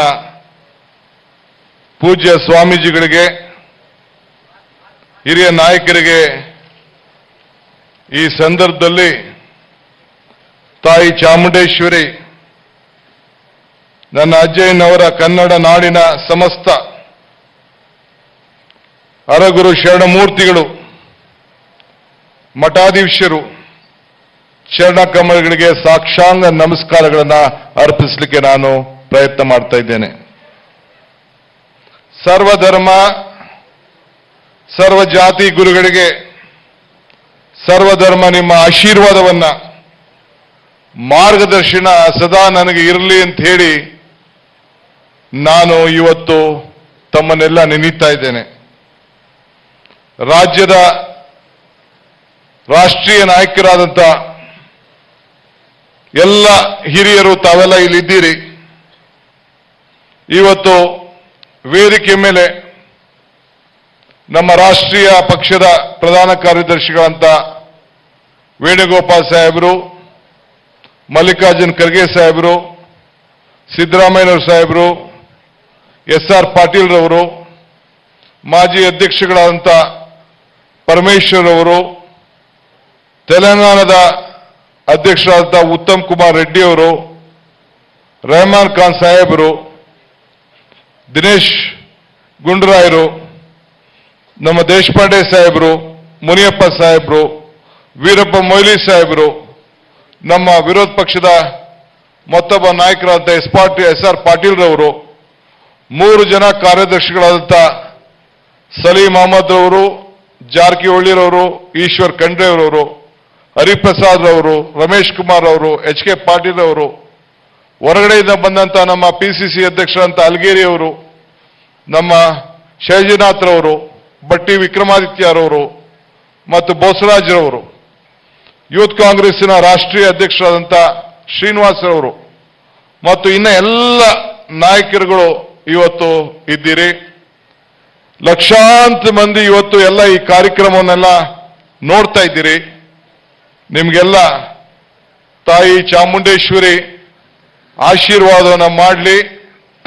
ಮತ್ತು ಇವತ್ತು ನನಗೆ ಈ ಪವಿತ್ರವಾದ ಸ್ಥಾನಕ್ಕೆ ನಮ್ಮ ಅಧಿನಾಯಕಿ ಶ್ರೀಮತಿ ಸೋನಿಯಾ ಗಾಂಧಿ ಅವರು ನನ್ನ ಮೇಲೆ ಅಪಾರವಾದಂಥ ನಂಬಿಕೆ ವಿಶ್ವಾಸವನ್ನು ಇಟ್ಟು ಅವರು ರಾಹುಲ್ ಗಾಂಧಿ ಅವರು, ಪ್ರಿಯಾಂಕಾ ಗಾಂಧಿ ಅವರು ಚರ್ಚೆಯನ್ನು ಮಾಡಿ ವೇಣುಗೋಪಾಲ್ ಅವರ ಹತ್ರ ಸುದೀರ್ಘ ಚರ್ಚೆ ನಡೆಸಿ ಇವತ್ತು ನನಗೆ ಈ ಜವಾಬ್ದಾರಿಯನ್ನ ಕೊಟ್ಟಿದ್ದಾರೆ. ಈ ಜವಾಬ್ದಾರಿ ನನಗೆ ಕೊಡಬೇಕಾದ್ರೆ ಎಲ್ಲ ನಾಯಕರುಗಳ ಹತ್ರ ಚರ್ಚೆ ಮಾಡಿ ಕಾರ್ಯಕರ್ತರ ಹತ್ರ ಅಭಿಪ್ರಾಯವನ್ನು ಪಡೆದು ಈ ಸುಸಂದರ್ಭದಲ್ಲಿ DK ಶಿವಕುಮಾರ್ಗೆ ಈ ಜವಾಬ್ದಾರಿಯನ್ನು ವಹಿಸಬೇಕು ಅಂತೇಳಿ ಈ ಜವಾಬ್ದಾರಿಯನ್ನ ಇವತ್ತು ಕೊಟ್ಟು ನಿಮ್ಮ ಮುಂದೆ ನಿಲ್ಲಿಸಿದ್ದಾರೆ. ನನಗೆ ಈ ಅಧ್ಯಕ್ಷ ಸ್ಥಾನದ ಹಂಬಲ ಇಲ್ಲ ಅಥವಾ ನನಗೆ ಇದರ ಜೊತೆಯಲ್ಲಿ ಬರುವಂತ ಸ್ಥಾನಮಾನದ ಪ್ರಭಾವದ ಆಸೆಯೂ ಕೂಡ ಇಲ್ಲ. ಆದರೆ ಈ ಸವಾಲನ್ನು ಎದುರಿಸಲು ನನಗೆ ಉತ್ಸಾಹ ಇದೆ. ಶ್ರೀಮತಿ ಸೋನಿಯಾ ಗಾಂಧಿ ಅವರು ಯಾವಾಗ ನನಗೆ ಈ ಶಕ್ತಿಯನ್ನು ಕೊಟ್ಟರು ತಾವೆಲ್ಲ ಅರ್ತಿದ್ದೀರಿ. ಬಹುಶಃ ಇಡೀ ರಾಷ್ಟ್ರದಲ್ಲೇ, ಕರ್ನಾಟಕ ರಾಜ್ಯದಲ್ಲೇ ಈ DK ಶಿವಕುಮಾರ್ ರಾಜಕೀಯದ ಚರಿತ್ರೆ ಇಲ್ಲಿಗೆ ಮುಗಿದೋಯ್ತು. ಬಿಜೆಪಿಯವರು ರಾಜಕೀಯದ ಷಡ್ಯಂತ್ರವನ್ನು ವಹಿಸಿ ಏನ್ ತಪ್ಪು ಮಾಡದೆ ಹೋದ್ರೂ ಕೂಡ DK ಶಿವಕುಮಾರ್ ಕುಟುಂಬಕ್ಕೆ, ಅವರ ಸ್ನೇಹಿತಗಳಿಗೆ ಅನೇಕ ತೊಂದರೆಗಳನ್ನ ಮಾಡಿ ತಿಹಾರ್ ಜೈಲಿಗೆ ಕಳಿಸಿ ಬಂಧನಕ್ಕೆ ಒಳಗಾಗಿ ಕೊನೆಗೆ ರಾಜಕಾರಣನೇ ಮುಗಿದೋಯ್ತು ಅಂತ ಸಂದರ್ಭದಲ್ಲಿ, ಸಂದೇಶಗಳು ಹೋಗುವಂತ ಸಂದರ್ಭದಲ್ಲಿ ನನಗೆ ವೇಣುಗೋಪಾಲ್ ರವ್ರನ್ನ, ಅಹಮದ್ ಪಟೇಲ್ ರವ್ರನ್ನ ಮತ್ತು ಅನೇಕ ನಾಯಕರುಗಳನ್ನ, ಖರ್ಗೆ ಸಾಹೇಬ್ರನ್ನೆಲ್ಲ ಕೂಡ ನನ್ನನ್ನು ಭೇಟಿ ಮಾಡಲಿಕ್ಕೆ ನನ್ನನ್ನ ಕಳಿಸ್ಕೊಟ್ಟು ಶ್ರೀಮತಿ ಸೋನಿಯಾ ಗಾಂಧಿ ಅವರು ಜೈಲಿಗೆ ಬಂದು 1 ಗಂಟೆಗಳ ಕಾಲ ನನ್ನ ಹತ್ರ ಕೂತ್ಕೊಂಡು, ನನ್ನ ಹತ್ರ ನನ್ನ ಸೋದರ ಹತ್ರ ಕೂತ್ಕೊಂಡು ಮಾತಾಡಿ, ಅಂಬಿಕಾ ಸೋನಿ ಅವರು ಜೊತೆಲಿ ಇಟ್ಕೊಂಡು ನಿನ್ನ ಜೊತೆ ಇದ್ದೇನೆ, ಕಾಂಗ್ರೆಸ್ ಪಕ್ಷದ ಜವಾಬ್ದಾರಿಯನ್ನು ನೀವು ತೆಗೆದುಕೊಳ್ಬೇಕು ಅಂತೇಳಿ ಆಶೀರ್ವಾದನ ಮಾಡಿ ಇವತ್ತು ನನ್ನ ಮುಂದೆ, ಇವತ್ತು ನಿಮ್ಮ ಮುಂದೆ ಇವತ್ತು ನಿಲ್ಲಿಸಿ ಒಬ್ಬ ಕಾರ್ಯಕರ್ತನಾಗಿ ಇವತ್ತು ನಾನು ನಿಲ್ಲಿಸಿದ್ದಾರೆ. ಈ ನಂಬಿಕೆಯಿಂದ ಈ ಜವಾಬ್ದಾರಿಯನ್ನು ನಾನು ತೆಗೆದುಕೊಳ್ತಾ ಇದ್ದೇನೆ. ಇದು ದೊಡ್ಡ ಅಧ್ಯಕ್ಷ ಸ್ಥಾನ ಜವಾಬ್ದಾರಿ ಅಂತ ನಾನು ತೆಗೆದುಕೊಳ್ತಾ ಇಲ್ಲ. ಇದು ನನ್ನ ಒಬ್ಬ ಕರ್ತವ್ಯ. ಇವತ್ತು ನಾನು ಒಬ್ಬ ಕಾರ್ಯಕರ್ತ ಅಂತ ಹೇಳಿ ನಿಮ್ಮ ಮುಂದೆ ನಾನು ನಿಂತಿದ್ದೇನೆ. ನಾನು ಅಧ್ಯಕ್ಷನಾದ್ರೂ ಕೂಡ ನಾನೊಬ್ಬ ಮೊದಲಿಗೆ ಒಬ್ಬ ಕಾರ್ಯಕರ್ತ. ನಾನು ಅಧ್ಯಕ್ಷ ಆದ ದಿನದಿಂದ ನಾನು ಹೇಳ್ತಾ ಇದ್ದೇನೆ, ಎಲ್ಲ ಕಿರಿಯರಲ್ಲೂ ಹೇಳಿದ್ದೇನೆ, ನನ್ನ ವೈಯಕ್ತಿಕವಾದಂತಹ ರಾಜಕೀಯದ ನಾಯಕತ್ವದ ಬಗ್ಗೆ ನನಗೆ ನಂಬಿಕೆ ಇಲ್ಲ. ನನಗೆ ಸಾಮೂಹಿಕ ನಾಯಕತ್ವದಲ್ಲಿ ನಂಬಿಕೆ ಇರುವನು. I believe in collective leadership. It is not only, as Venugopal said, it is not only D K Shivakumar can do anything. All of us has to join together. ನಾನು ಹೀಗೆ ತಾನೇ ರಾಹುಲ್ ಗಾಂಧಿ ಅವರಿಗೆ ಹೇಳಿದೆ. ರಾಹುಲ್ ಗಾಂಧಿ ಅವರು ಸಂದೇಶವನ್ನು ಕೊಟ್ಟರು, you have to take everyone together D K ಅಂತ ಹೇಳಿ. Joining together is the beginning, thinking together is the progress, working together is the success. ಜತೆಗೂಡುವುದು ಆರಂಭ, ಜತೆಗೂಡಿ ಯೋಚಿಸುವುದು ಪ್ರಗತಿ, ಜತೆಗೂಡಿ ಕೆಲಸ ಮಾಡುವುದು ಯಶಸ್ಸು. ಇದರಲ್ಲಿ ನಾನು ನಂಬಿಕೆ ಇರೋನು. ಸರ್ಕಾರದ ತತ್ವದ ಆಧಾರದ ಮೇಲೆ ಇವತ್ತು ನಾನು ಹಿಂದೆ ಎಲ್ಲ ಕೂಡ ಒಬ್ಬ TAPCMSನ ಸದಸ್ಯನಾಗಿದ್ಕೊಂಡು, ಒಬ್ಬ ವಿದ್ಯಾರ್ಥಿ ನಾಯಕನಾಗಿದ್ಕೊಂಡು, ನಾನು ಕಾಲೇಜಿನಲ್ಲಿ PUCಯಲ್ಲಿದ್ದಾಗ ಶ್ರೀಮತಿ ಇಂದಿರಾ ಗಾಂಧಿ ಅವರ ಪ್ರೇರಣೆಯಿಂದ ನಮ್ಮ ವೇಣುಗೋಪಾಲ್ ಸಾಹೇಬ್ರವರು ಹೇಳಿದಂಗೆ ಇಂದಿರಾ ಗಾಂಧಿ ಅವರು ಆವತ್ತಿನ ಕಾಲದಲ್ಲಿ ನಾನು ಒಬ್ಬ ವಿದ್ಯಾರ್ಥಿ ನಾಯಕ ಇದ್ದಾಗ, ದೇವರಾಜ ಸರ್ ಈ ರಾಜ್ಯದ ಮುಖ್ಯಮಂತ್ರಿ ಆಗಿದ್ದಂಥ ಸಂದರ್ಭದಲ್ಲಿ ಒಂದು ಮಾತು ಹೇಳ್ತಾರೆ, ಅವಕಾಶಗಳು ನಿನಗೆ ಯಾವುದು ಸಿಕ್ಕುವುದಿಲ್ಲ, ಅವಕಾಶಗಳನ್ನ ನೀನೇ ಸೃಷ್ಟಿ ಮಾಡಿಕೊಂಡು ನೀನೇ ಅದ್ರ ಪರವಾಗಿ ನಿಂತ್ಕೊಂಡು ಹೋರಾಟ ಮಾಡಬೇಕು, ಅವಕಾಶಗಳನ್ನು ನೀನೇ ಕಲ್ಪಿಸ್ಕೊಡ್ಬೇಕು. ಯುವ ಸಮುದಾಯ ಅವಕಾಶಗಳನ್ನು ಆಕರ್ಷಿಸಿ ಅದನ್ನು ಸದ್ಬಳಕೆ ಮಾಡಿಕೊಂಡು ಆ ಮೂಲಕ ನೀವು ಗುರಿಯನ್ನು ತಲುಪಬೇಕು ಅಂತೇಳಿ ಶ್ರೀಮತಿ ಇಂದಿರಾ ಗಾಂಧಿಯವರು ನಮ್ಮ ಯುವಕರಿಗೆ ಸಂದೇಶವನ್ನು ಕೊಟ್ಟರು. ಅದಾದ್ಮೇಲೆ ರಾಜೀವ್ ಗಾಂಧಿ ಅವರ ಕಣ್ಣಿಗೆ ಬಿದ್ದೆ. ನಾನೊಬ್ಬ NSUನ ಜಿಲ್ಲಾ ಮಟ್ಟದ ಅಧ್ಯಕ್ಷರಾಗಿದ್ದವನು. ನನ್ನ ಜೊತೆ ರಾಜ್ಯ ಮಟ್ಟದಲ್ಲಿ ಕೆಲಸ ಮಾಡಿದಂಥ ವಿನಯ್ ಕುಮಾರ್ ಅವರಿದ್ದಾರೆ. ನಮ್ಮ ಯೂತ್ ಕಾಂಗ್ರೆಸ್ನಲ್ಲಿ ನನ್ನ ಜೊತೆ ನನ್ನ ಹಿರಿಯರಾಗಿ ಕೆಲಸ ಮಾಡಿದಂಥ ಹರಿಪ್ರಸಾದ್ ಅವರು, ನಮ್ಮ KJ ಜಾರ್ಜ್ ಸಾಹೇಬರು, ಇಲ್ಲಿ ನಮ್ಮ ಆಂಜನೇಯರವರು ಮತ್ತು ನಮ್ಮ ಬಿಜಾಪುರ್ ನಂಜೇಮಠ್ ಇದ್ದಾರೆ. ಇವರೆಲ್ಲರ ಕೆಳಗಡೆ ನಾನು ಕೆಲಸವನ್ನು ನಾನು ಮಾಡಿದ್ದೇನೆ. ಜಿಲ್ಲಾ ಮಟ್ಟದಲ್ಲಿ, ತಾಲೂಕು ಮಟ್ಟದಲ್ಲಿ ಕೆಲಸವನ್ನು ನಾನು ಮಾಡಿದ್ದೇನೆ. ಅಲ್ಲಿಂದ ಇಲ್ಲಿವರೆಗೂ ಬೆಳೆದಿದ್ದೇನೆ. ಆದರೆ ಒಬ್ಬ ವಿದ್ಯಾರ್ಥಿ ನಾಯಕನಾಗಿದ್ದಂಥ ಸಂದರ್ಭದಲ್ಲಿ ವೀರಪ್ಪ ಮೊಯ್ಲಿ ಸಾಹೇಬ್ ಇಲ್ಲಿ ಕೂತಿದ್ದಾರೆ, ವಿರೋಧ ಪಕ್ಷದ ನಾಯಕರವರು ಇದ್ರು, KH ಪಾಟೀಲ್ ರವರು ಅಧ್ಯಕ್ಷರಾಗಿದ್ದರು, ಚಂದ್ರಶೇಖರ್ ಮೂರ್ತಿ ಅವರನ್ನು ಕೂಡ ನಾನು ಈ ಸಂದರ್ಭದಲ್ಲಿ ನೆನೆಸ್ಕೊಳ್ಬೇಕು. ಆವತ್ತಿನ ಸಂದರ್ಭದಲ್ಲಿ ಮಾನ್ಯ ಶ್ರೀ ದೇವೇಗೌಡರ ಮೇಲೆ ಚುನಾವಣೆಗೆ ನಿಲ್ಲಿಸಬೇಕಾದ್ರೆ ಒಬ್ಬ ವಿದ್ಯಾರ್ಥಿ ನಾಯಕನನ್ನ ಅಂತೇಳಿ ಅವತ್ತು ಫೈನಲ್ ಇಯರ್ ಡಿಗ್ರಿಲಿ ನಾನು ಇದ್ದಂಥ ಸಂದರ್ಭದಲ್ಲಿ ನನ್ನನ್ನ ಕಾಂಗ್ರೆಸ್ ಪಕ್ಷದ ಹಸ್ತದ ಚಿಹ್ನೆಯನ್ನು ಕೊಟ್ಟು ಈ ರಾಜ್ಯದ ರಾಜಕಾರಣಕ್ಕೆ ತಂದು ನನ್ನನ್ನ ಪರಿಚಯ ಮಾಡೋದನ್ನ ನಾನು ಮರಲಿಕ್ಕೆ ಸಾಧ್ಯ ಇಲ್ಲ. ಇದು ಕಾಂಗ್ರೆಸ್ ಪಕ್ಷಕ್ಕೂ ನನಗೂ ಇರುವಂತ ಸಂಬಂಧ. ಕಾಂಗ್ರೆಸ್ ಶಕ್ತಿ ಈ ದೇಶದ ಶಕ್ತಿ, ಕಾಂಗ್ರೆಸ್ ಇತಿಹಾಸ ಈ ದೇಶದ ಇತಿಹಾಸ. ಅನೇಕ ಹುದ್ದೆಗಳನ್ನ ಇವತ್ತು ನಾನು ನೋಡಿದ್ದೇನೆ. ಇವತ್ತು ಕೂಡ ನಾನು ಇಲ್ಲಿ ನಿಮ್ಗೆ ಅಧ್ಯಕ್ಷನಾಗಿ ಇವತ್ತು ನಿಂತಿರಬಹುದು. ಈ ರಾಷ್ಟ್ರದ ಧ್ವಜವನ್ನ, ಕಾಂಗ್ರೆಸ್ ಧ್ವಜವನ್ನ ದಿನೇಶ್ ಗುಂಡೂರಾಯರು ನನಗೆ ಕೊಟ್ಟಿರ್ಬೋದು. ಆದ್ರೆ ಇವತ್ತು ಕೂಡ ನಾನು ಹೇಳ್ತಾ ಇದ್ದೇನೆ, ನಾನು ಮೊದಲಿಗೆ ಕಾರ್ಯಕರ್ತ, ಆಮೇಲೆ ಈ ಸ್ಥಾನ. ಇದನ್ನು ನಾನು ಮರೀಲಿಕ್ಕೆ ಸಾಧ್ಯ ಇಲ್ಲ. ನುಡಿದಂತೆ ನಡೆದಿದ್ದೇನೆ. ಯಾರಿಗೂ ಕೂಡ ನಾನು ದ್ರೋಹ ಮಾಡಿಲ್ಲ. ಬಂಗಾರಪ್ಪನವರ ಜೊತೆಯಲ್ಲಿ ರಾಜಕಾರಣವನ್ನ, ವಿದ್ಯಾರ್ಥಿ ರಾಜಕಾರಣವನ್ನ ಮಾಡಿದ್ದೇನೆ. ಅನೇಕ ಸಂಪುಟದಲ್ಲಿ ಅವರ ಜೊತೆ ಕೆಲಸ ಮಾಡಿದ್ದೇನೆ. ಕೃಷ್ಣ ಸಾಹೇಬ್ರ ಜೊತೆ ಕೆಲಸ ಮಾಡಿದ್ದೇನೆ. ಧರ್ಮ್ ಸಿಂಗ್ ರವರ ಖರ್ಗೆ ಅವರ ಜೊತೆ ಪಕ್ಷದ ಅಧ್ಯಕ್ಷರಾಗಿದ್ದ ಸಂದರ್ಭದಲ್ಲಿ ಕೆಲಸ ಮಾಡಿದ್ದೇನೆ. ಈಗ ನಮ್ಮ ಮುಂದೆ ಕೂತಿರುವಂತ ನಮ್ಮ ಸಿದ್ದರಾಮಯ್ಯ ಸಾಹೇಬ್ರ ಜೊತೆ ಕೆಲಸ ಮಾಡಿದ್ದೇನೆ. ಕುಮಾರಸ್ವಾಮಿ ಅವರ ಸಂಪುಟದಲ್ಲಿ ರಾಹುಲ್ ಗಾಂಧಿ ಅವರ ಆದೇಶದ ಮೇರೆಗೆ ಕೆಲಸ ಮಾಡಿದ್ದೇನೆ. ಯಾರಿಗೂ ಕೂಡ ಈ DK ಶಿವಕುಮಾರ್ ದ್ರೋಹ ಮಾಡಿಲ್ಲ, ಕಾಂಗ್ರೆಸ್ ಪಕ್ಷಕ್ಕೆ ದ್ರೋಹ ಮಾಡಿಲ್ಲ ಅಂತೇಳಿ ಇವತ್ತು ಈ ರಾಜ್ಯದ ಜನತೆ ಮುಂದೆ ಪ್ರಮಾಣ ಮಾಡಿ ನಾನು ಹೇಳ್ತಾ ಇದ್ದೇನೆ. ಈ ಪಕ್ಷ ಬಹಳ ಮುಖ್ಯ. ಅನೇಕ ಕಷ್ಟಗಳನ್ನು ನಾನು ಅನುಭವಿಸಿದ್ದೇನೆ. ನನ್ನ ಸ್ವಂತಕ್ಕೋಸ್ಕರ ಅಲ್ಲ. ನಾನೇನಾದ್ರು ತೊಂದರೆ ಮಾಡಿದ್ರೆ ನಾನು ಯಾವ ಶಿಕ್ಷೆಗೂ ಕೂಡ ನಾನು ಬದ್ಧನಾಗಿದ್ದೇನೆ. ಇವತ್ತು ಹೇಳ್ತಾ ಇದ್ದೇನೆ, ನಾನೇನಾದ್ರು ತಪ್ಪು ಮಾಡಿದ್ದೇನೆ? ನಮ್ಮ ನಾಯಕರಿಗೆ ಹೇಳ್ದಂಗೆ ಇವತ್ತು ಪಕ್ಷದ ಒಬ್ಬ ಶಿಸ್ತಿನ ಸಿಪಾಯಿ ಇಡೀ ಅನೇಕ ರಾಷ್ಟ್ರಗಳಲ್ಲಿ ಹೋಗಿ ಕೆಲಸವನ್ನು ನಾನು ಮಾಡಿಕೊಂಡು ನಾನು ಬಂದಿದ್ದೇನೆ. ಅನೇಕ ರಾಜ್ಯಗಳಲ್ಲಿ ಹೋಗಿ ಕೆಲಸ ಮಾಡಿದ್ದೇನೆ. ಇವತ್ತು ಎಲ್ಲರೂ ಕೂಡ ಪಕ್ಷ ಹಿಡಿದ ಕೆಲಸವನ್ನ ಪ್ರಾಮಾಣಿಕವಾಗಿ ನಾನು ದುಡಿದ್ದೇನೆ. ನನಗೆ ಅಧಿಕಾರ ಕೊಡದೆ ಹೋದಂತ ಸಂದರ್ಭದಲ್ಲೂ ಕೂಡ ನಾನು ಯಾವತ್ತೂ ಕೂಡ ಈ ಪಕ್ಷದ ಮೇಲೆ, ನಾಯಕತ್ವದ ಮೇಲೆ ಒಂದು ಚಕಾರು ಕೂಡ ನಾನು ಎತ್ತಲಿಲ್ಲ. ಇದೇ ನನ್ನ ಬದ್ಧತೆ, ಇದೇ ನನ್ನ ನಿಲುವು. ಗಾಂಧಿ ಕುಟುಂಬ ನನಗೆ ಕೊಟ್ಟಂತ ಶಕ್ತಿ, ಶ್ರೀಮತಿ ಸೋನಿಯಾ ಗಾಂಧಿ ಅವರು ನನಗೆ ಕೊಟ್ಟಂತ ಶಕ್ತಿ, ಶ್ರೀ ರಾಹುಲ್ ಗಾಂಧಿ ಅವರು ಕೊಟ್ಟಂತ ಶಕ್ತಿ ಇಡೀ ಜೀವಮಾನ ಇರೋವರೆಗೂ, ಈ ರಕ್ತ ಕಣ ಇರುವವರೆಗೂ ಕೂಡ ನಾನು ಮರಲಿಕ್ಕೆ ಸಾಧ್ಯ ಇಲ್ಲ. ಇವತ್ತು ನಾನು ಹೇಳಿದೆ ಸೋನಿಯಾ ಗಾಂಧಿ ಅವರು ಬಂದು ನನಗೆ ಕೊಟ್ಟ ಶಕ್ತಿ ಅಂತ. ಇವತ್ತು ಈ ಜ್ಯೋತಿ ನಿಮ್ಮ ಮುಂದೆ ನಿಂತಿದೆ. ಈ ಜ್ಯೋತಿ ಇದು ವಿಶೇಷವಾದಂಥ ಜ್ಯೋತಿ. ಹಿಂದೆ ನೀವು ಈ ಜ್ಯೋತಿಯನ್ನು ನೋಡಲಿಕ್ಕೆ ಸಾಧ್ಯ ಇಲ್ಲ. ನಾನು ಸೇವಾದಳದ ಕಾರ್ಯಕರ್ತರನ್ನ ಗಮನಿಸಿದ್ದೇನೆ. ಹರಿಪ್ರಸಾದ್ ಅವರು ಸೇವಾದಳದ ಅಧ್ಯಕ್ಷರಾಗಿ ಕೆಲಸ ಮಾಡಿದ್ದಾರೆ. ಆಂಜನೇಯ ಸೇವಾದಳದ ಅಧ್ಯಕ್ಷರಾಗಿ ಕೆಲಸ ಮಾಡಿದ್ದಾರೆ.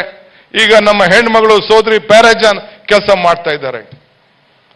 ಸೇವಾದಳ ಎಷ್ಟು ಮುಖ್ಯ ಅನ್ನೋದನ್ನ ಅಂದಿನ ಕಾಲದಲ್ಲಿ ಶ್ರೀಮತಿ ಇಂದಿರಾ ಗಾಂಧಿ ಅವರು ಸೇವಾದಳಕ್ಕೆ ಒಂದು ಶಕ್ತಿಯನ್ನು ಕೊಟ್ಟು, ಯೂತ್ ಕಾಂಗ್ರೆಸ್ಗೆ ಒಂದು ಶಕ್ತಿಯನ್ನು ಕೊಟ್ಟು, NSUಗೆ ಒಂದು ಶಕ್ತಿಯನ್ನು ಕೊಟ್ಟು, ಮಹಿಳಾ ಕಾಂಗ್ರೆಸ್ಗೆ ಶಕ್ತಿಯನ್ನು ಕೊಟ್ಟು, ಇದು ನಮ್ಮ ಪಕ್ಷದ ಬೇರು, ನಾನೇ ಅದರ ಅಧ್ಯಕ್ಷರಾಗಬೇಕು ಅಂತೇಳಿ ಹಿಂದೆ ಪಕ್ಷದ ಸಂಘಟನೆಗೆ ಒಂದು ಶಕ್ತಿಯನ್ನು ಕೊಟ್ಟದನ್ನ ನಾವು ಮರಲಿಕ್ಕೆ ಸಾಧ್ಯ ಇಲ್ಲ.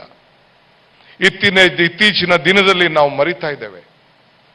ಇತ್ತೀಚಿನ ದಿನದಲ್ಲಿ ನಾನು ಇವತ್ತು ಎಲ್ಲ ಜಿಲ್ಲಾ ಅಧ್ಯಕ್ಷರುಗಳಿಗೆ ಹೇಳ್ತಾ ಇದ್ದೇನೆ, ಎಲ್ಲ ಬ್ಲಾಕ್ ಅಧ್ಯಕ್ಷರು ಹೇಳ್ತಾ ಇದ್ದೇನೆ, ಇಲ್ಲಿರುವಂತ ಎಲ್ಲ ನಾಯಕರುಗಳು ಹೇಳ್ತಾ ಇದ್ದಾರೆ, ಇವು ಆಧಾರ ಸ್ತಂಭ. ಇದ್ರ ಜೊತೆಯಲ್ಲಿ ಏನು ನಮ್ಮ ಸೆಲ್ಗಳಿದ್ದಾವೆ ಅವು ಕೂಡ ನಾವೆಲ್ಲ ಸೇರಿ ಒಟ್ಟಿಗೆ ಸೇರಿ ಕೆಲಸ ಮಾಡಬೇಕು. ಈ 10 ಬೆರಳು ಸೇರಿದ್ರೆ ಈ ಹಸ್ತ, 5 ಬೆರಳು ಸೇರಿದ್ರೆ ಮಾತ್ರ ಈ ಹಸ್ತಕ್ಕೆ ಬೆಲೆ, ಇಲ್ಲ ಅಂದ್ರೆ ಈ ಹಸ್ತಕ್ಕೆ ಬೆಲೆ ಇಲ್ಲ.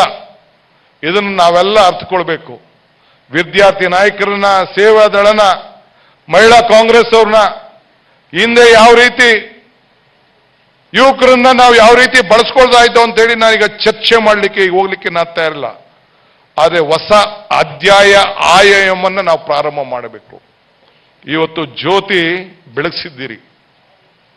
ಎಂಥ ಸಂದರ್ಭದಲ್ಲಿ ಈ ಜ್ಯೋತಿಯನ್ನ ಬೆಳೆಸಿದ್ದೇನೆ, ಎಂಥ ಸಂದರ್ಭದಲ್ಲಿ ನೀವು ಈ ಜ್ಯೋತಿಯನ್ನ ಬೆಳೆಸಿದ್ದೀರಿ ಅಂದ್ರೆ, ಬುದ್ಧ ಬಸವನು ಮನೆ ಬಿಟ್ಟ ಗಳಿಗೆಯಲ್ಲಿ, ಯೇಸು ಕ್ರಿಸ್ತನು ಶಿಲುಬೆಗೇರಿದ ಗಳಿಗೆಯಲ್ಲಿ, ಪೈಗಂಬರ್ ದಿವ್ಯವಾಣಿ ಕೇಳಿದ ಗಳಿಗೆಯಲ್ಲಿ, ಭೀಮಾ ಬಾಯರವರು ಬಾಬಾ ಸಾಹೇಬ್ ಅಂಬೇಡ್ಕರ್ ಅವರಿಗೆ ಜನ್ಮ ಕೊಟ್ಟಂತ ಗಳಿಗೆಯಲ್ಲಿ, ಮಹಾತ್ಮ ಗಾಂಧೀಜಿಯವರು ಕಾಂಗ್ರೆಸ್ಸಿನ ನಾಯಕತ್ವ ವಹಿಸಿದ ಗಳಿಗೆಯಲ್ಲಿ, ಇಂಥ ಗಳಿಗೆಯಲ್ಲಿ ಈ ಜ್ಯೋತಿಯನ್ನ, ನಂದಾ ಜ್ಯೋತಿಯನ್ನ ಇವತ್ತು ನೀವು ಬೆಳೆಸಿದ್ದೇವೆ.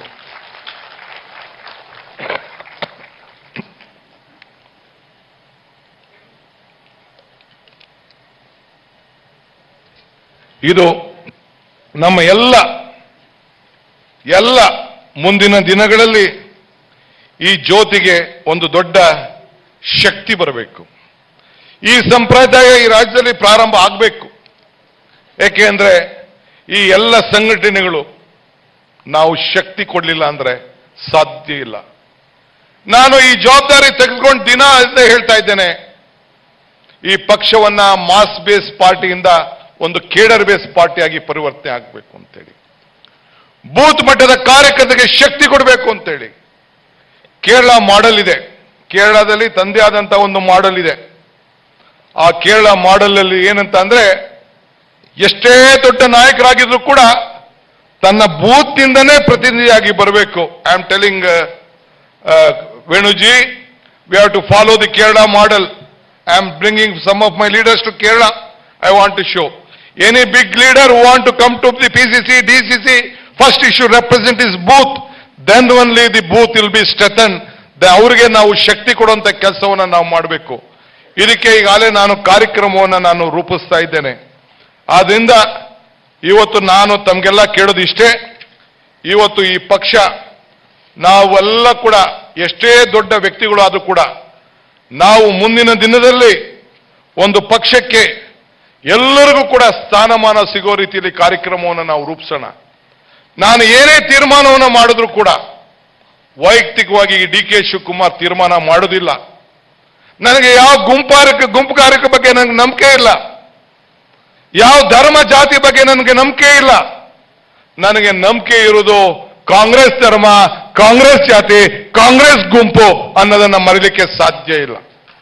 ಈ ನಿಟ್ಟಿನಲ್ಲಿ ನಾವು ನೀವೆಲ್ಲ ಸೇರಿ ಹೆಜ್ಜೆ ಹಾಕಬೇಕು. ಮೊನ್ನೆ ತಾನೇ ಇಲ್ಲೊಂದು ಭಾಷಣ ಮಾಡಬೇಕಾದ್ರೆ ನಾನು ಹೇಳಿದೆ, ಈ ದೇಶಕ್ಕೆ ಸ್ವಾತಂತ್ರ್ಯ ಕೊಟ್ಟಂತ ಇತಿಹಾಸದ ಪಕ್ಷದ ಸದಸ್ಯರು, you should be proud that you are a Congress man. ನೀವು ಯಾರು ಲಕ್ಷಾಂತರ ಮಂದಿ ಕಾಯ್ತಾ ಇದ್ದೀರಿ, ಈ ಕಾಂಗ್ರೆಸ್ ಪಕ್ಷದ ಒಂದು ಇತಿಹಾಸ ಉಳ್ಳಂತ ಈ ಸ್ವಾತಂತ್ರ್ಯ ತಂದುಕೊಟ್ಟದ ಪಕ್ಷದ ಸದಸ್ಯರು, ತ್ಯಾಗದ ಸಂಕೇತದ ಸದಸ್ಯರು ಅಂತೇಳಿ. ಇವತ್ತು ನಾವೆಲ್ಲ ಈ ರಾಷ್ಟ್ರದ ಧ್ವಜವನ್ನ ಹೊತ್ತಂತ ಬಣ್ಣದ ಪಕ್ಷದ ಚಿಹ್ನೆಯನ್ನ ನಾವೆಲ್ಲ ಇಟ್ಕೊಂಡು ಬಾವುಟವನ್ನು ಇಟ್ಕೊಂಡಿದ್ದೇವೆ. ಇದನ್ನ ಬಿಜೆಪಿಯವರು ಹಾಕೊಳ್ಳಿಕ್ಕೆ ಸಾಧ್ಯನಾ? ಜನತಾದಳದವರು ಹಾಕೊಳ್ಳಿಕ್ಕೆ ಸಾಧ್ಯನಾ? ಮೊನ್ನೆ BL ಶಂಕರ್ ಹೇಳ್ತಾ ಇದ್ರು, ನಮ್ಮ ಹಳ್ಳಿಗಳಲ್ಲಿ ಯಾವಾರ ಒಬ್ಬ ಕಾರ್ಯಕರ್ತ ಏನಾರು ಮರಣ ಆಯ್ತು ಅಂತಂದ್ರೆ ನಮ್ಮ ಬ್ಲಾಕ್ ಕಾಂಗ್ರೆಸ್ ಅವರು, ಜಿಲ್ಲಾ ಕಾಂಗ್ರೆಸ್ ಅವರು ಹೋಗಿ ಈ ಬಾವುಟವನ್ನು ಅವನ ಧ್ವಜ ಅವನ ಮೈ ಮೇಲೆ ಹಾಕಿ ಅವನಿಗೆ ನಮಸ್ಕಾರ ಹೇಳಂತ ಕೆಲಸ ಕಾಂಗ್ರೆಸ್ ಪಕ್ಷ ಈ ರಾಜ್ಯದಲ್ಲಿ ಪ್ರಾರಂಭ ಮಾಡಬೇಕು ಅನ್ನೋ ಒಂದು ಕಿವಿ ಮಾತನ್ನ ಈ ಸಂದರ್ಭದಲ್ಲಿ ಹೇಳ್ತಾ ಇದ್ರು. ಇದಕ್ಕೋಸ್ಕರ ನಾನು ತಮಗೆ ಮನವಿ ಮಾಡ್ಕೊಳ್ತಾ ಇದ್ದೇನೆ, ವ್ಯಕ್ತಿ ಪೂಜೆನ ನಾವು ಬಿಡೋಣ, ಪಕ್ಷದ ಪೂಜೆ ಮಾಡೋಣ. ನನಗೆ ಯಾರು ಹಿಂಬಾಲಕರು ಬೇಡ, ನನಗೆ ಯಾವ ಹಿಂಬಾಲಕರನ್ನು ಬೇಡ. ಯಾವ ಹಿಂಬಾಲಕರನ್ನು ಎಷ್ಟು ಜನ ಬೇಕಾದ್ರೂ ಬೆಳೆಸುವಂತ ಅವಕಾಶಗಳಿತ್ತು. ನನಗೆ ನಂಬಿಕೆ ಇಲ್ಲ, ನಮ್ಮ ನೆರಳನ್ನು ನಾವು ನಂಬಕ್ ಆಗ್ತಾ ಇಲ್ಲ. ಇವತ್ತು ನಾವು ನೋಡ್ತಾ ಇದ್ದೇವೆ ರಾಜಕಾರಣದಲ್ಲಿ 20-30 ವರ್ಷ ಅನೇಕ ನಾಯಕರುಗಳನ್ನ ತಯಾರು ಮಾಡಿ ಏನೇನ್ ಪರಿಸ್ಥಿತಿ ಆಯ್ತು ಅಂತೇಳಿ ನಾವು ನೋಡ್ತಾ ಇದ್ದೇವೆ. ಆದ್ರೆ ಹಿಂಬಾಲಕರನ್ನ ಬೇಡ ನಮಗೆ. ನಮ್ಗೆ ಎಲ್ಲರೂ ಕೂಡ ರಾಜೀವ್ ಗಾಂಧಿ ಅವರು ಒಂದು ಕಾಲದಲ್ಲಿ ಹೇಳಿದ್ರು, ನಾನು ಜಿಲ್ಲಾ ಪಂಚಾಯತಿ ಮೆಂಬರ್ ಆದಂತ ಸಂದರ್ಭದಲ್ಲಿ ಇಲ್ಲೇ ಒಂದು ಮೀಟಿಂಗ್ ಕರೆದಿದ್ರು. ಇಲ್ಲೇ ಎಲ್ಲ ನಮ್ಮ ನಾರಾಯಣ ಸ್ವಾಮಿ ಅವರು ಕೂತಿದ್ದಾರೆ, ಮಣಿಶಂಕರ್ ಅಯ್ಯ ಅವರು ಇಲ್ಲಿದ್ರು, ನಾ ಜಿಲ್ಲಾ ಪಂಚಾಯತಿ ಮೆಂಬರ್ ಆಗಿದ್ದಾಗ ಹೇಳಿದ್ರು. ನಾನು ಕೇಳಿದೆ, ಯಾಕೆ ಈ ಅಮೆಂಡ್ಮೆಂಟ್ ತೆಗೆದುಕೊಂಡು ಬಂದಿದ್ದೀರಿ ಅಂತೇಳಿ. ಆಗ ಇಲ್ಲಿ ಗವರ್ನರ್ ರೂಲ್ ಇತ್ತು. ಆಗ ಅವರು ಮಾತು ಹೇಳಿದ್ರು, ಸ್ಟೂಡೆಂಟ್ ಲೀಡರ್ ಸೆಲೆಕ್ಷನ್ ಎಲ್ಲ ನೀವು ನಿಲ್ಲಿಸ್ಬಿಟ್ಟಿದ್ದೀರಿ. ಈ ದೇಶಕ್ಕೆ ಪ್ರಜಾಪ್ರಭುತ್ವ ವ್ಯವಸ್ಥೆಗೆ ಪಂಚಾಯತಿಂದ ಪಾರ್ಲಿಮೆಂಟ್ ವರೆಗೂ ನಾಯಕರುಗಳು ಬೇಕು. ಆ ನಾಯಕರಿಗೋಸ್ಕರ ಇವತ್ತು ನಾನು ಈ ಒಂದು ಪಂಚಾಯತ್ ರಾಜ್ ವ್ಯವಸ್ಥೆ, ಅರ್ಬನ್ ಲೋಕಲ್ ಬಾಡಿ ವ್ಯವಸ್ಥೆನ ಅಮೆಂಡ್ಮೆಂಟ್ ತರ್ತಾ ಇದ್ದೀನಿ. A leader is one to create leaders, not followers ಅಂತ ಹೇಳಿದ್ರು. ಅದಾದ್ಮೇಲೆ ಅಮೆಂಡ್ಮೆಂಟ್ ನೀವೆಲ್ಲ NSA ಹುಡುಗರುಗಳೆಲ್ಲ ಇಲ್ಲಿದ್ದೀರಿ, ಎಲ್ಲ ಬಹಳ ಜನ ಕಾಯ್ತಾ ಇದ್ದೀರಿ. NSA ಹುಡುಗರುಗಳು 21 ವಯಸ್ಸಿಗೆ ಇತ್ತು. ನಾ ಅದೇ 2ನೇ ಎಲೆಕ್ಷನ್ ಬರೋಷ್ಟೊತ್ತಿಗೆ 21 ವಯಸ್ಸಿಂದ 18 ವಯಸ್ಸು ತೆಗೆದುಕೊಂಡು ಬಂದ್ರು. ನಾನು ಪಾರ್ಲಿಮೆಂಟ್ ಅಲ್ಲಿ ಹೋಗಿ ವಾಚ್ ಮಾಡ್ತಿದ್ದೆ. ನನಗೂ ಒಂದೇ ನಮ್ಮ ಚಂದ್ರಶೇಖರ್ ಮೂರ್ತಿ ಒಂದು ಇದನ್ನ ಪಾಸ್ ಕೊಡಿಸಿದ್ರು, ಹೋಗಿ ಕೂತಿದ್ದೆ. ಅವತ್ತೆಲ್ಲ ಬಿಜೆಪಿಯವರು ಬೇರೆ ಪಾರ್ಟಿಯವರೆಲ್ಲ ಗಲಾಟೆ, ಈ ಹುಡುಗರೊಳಗೆ 21 ವಯಸ್ಸಿಂದ 18 ವಯಸ್ಸಿಗೆ ತಗೊಂಡು ಬರ್ತಾ ಇದ್ದೀರಿ ಅಂತೇಳಿ. ಆಗ ರಾಜೀವ್ ಗಾಂಧಿ ಅವರು ಏನೊಂದು ಮಾತು ಹೇಳಿದ್ರು ಅಂತಂದ್ರೆ, ನೋಡಿ ಈ ದೇಶದ ಯುವಕರ ಬಗ್ಗೆ ನೀವು ಹಗುರವಾಗಿ ಮಾತಾಡ್ತಾ ಇದ್ದೀರಿ.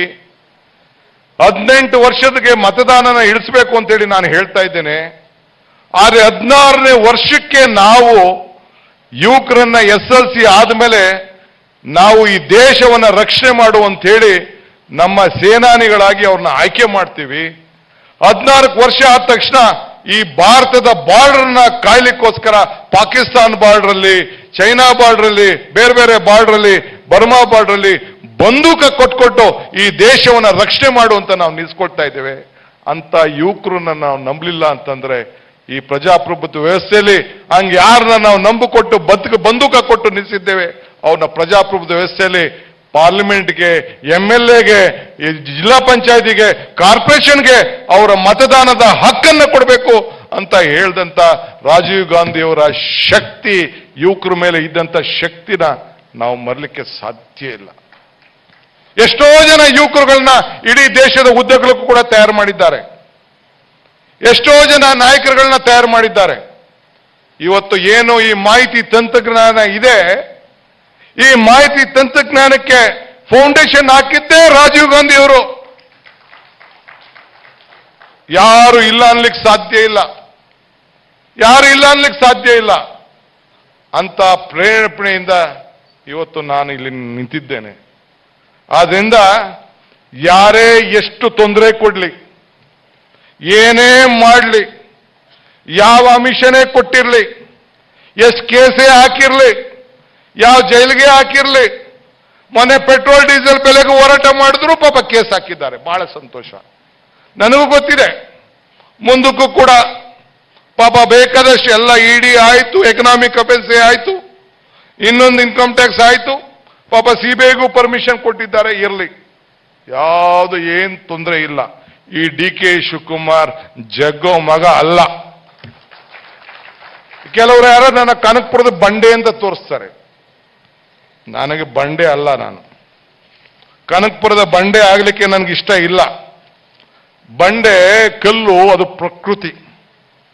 ಅದನ್ನ ಕಡೆದರೆ ಆಕೃತಿ, ಅದನ್ನ ಪೂಜಿಸಿದರೆ ಸಂಸ್ಕೃತಿ. ಆದರೆ ಒಂದು ಕಲ್ಲಿನ ಹುಳಿ ಬಿದ್ದರೆ, ಒಂದು ಏಟಾದ್ರೆ ಅದು ಒಂದು ಅಡಿಪಾಯದ ಕಲ್ಲಾಗ್ತದೆ. ಇನ್ನೊಂದು ಏಟ್ ಜಾಸ್ತಿ ಆಯ್ತು ಅಂತಂದ್ರೆ ಅದೊಂದು ಚಪ್ಪಡಿ ಆಯ್ತದೆ.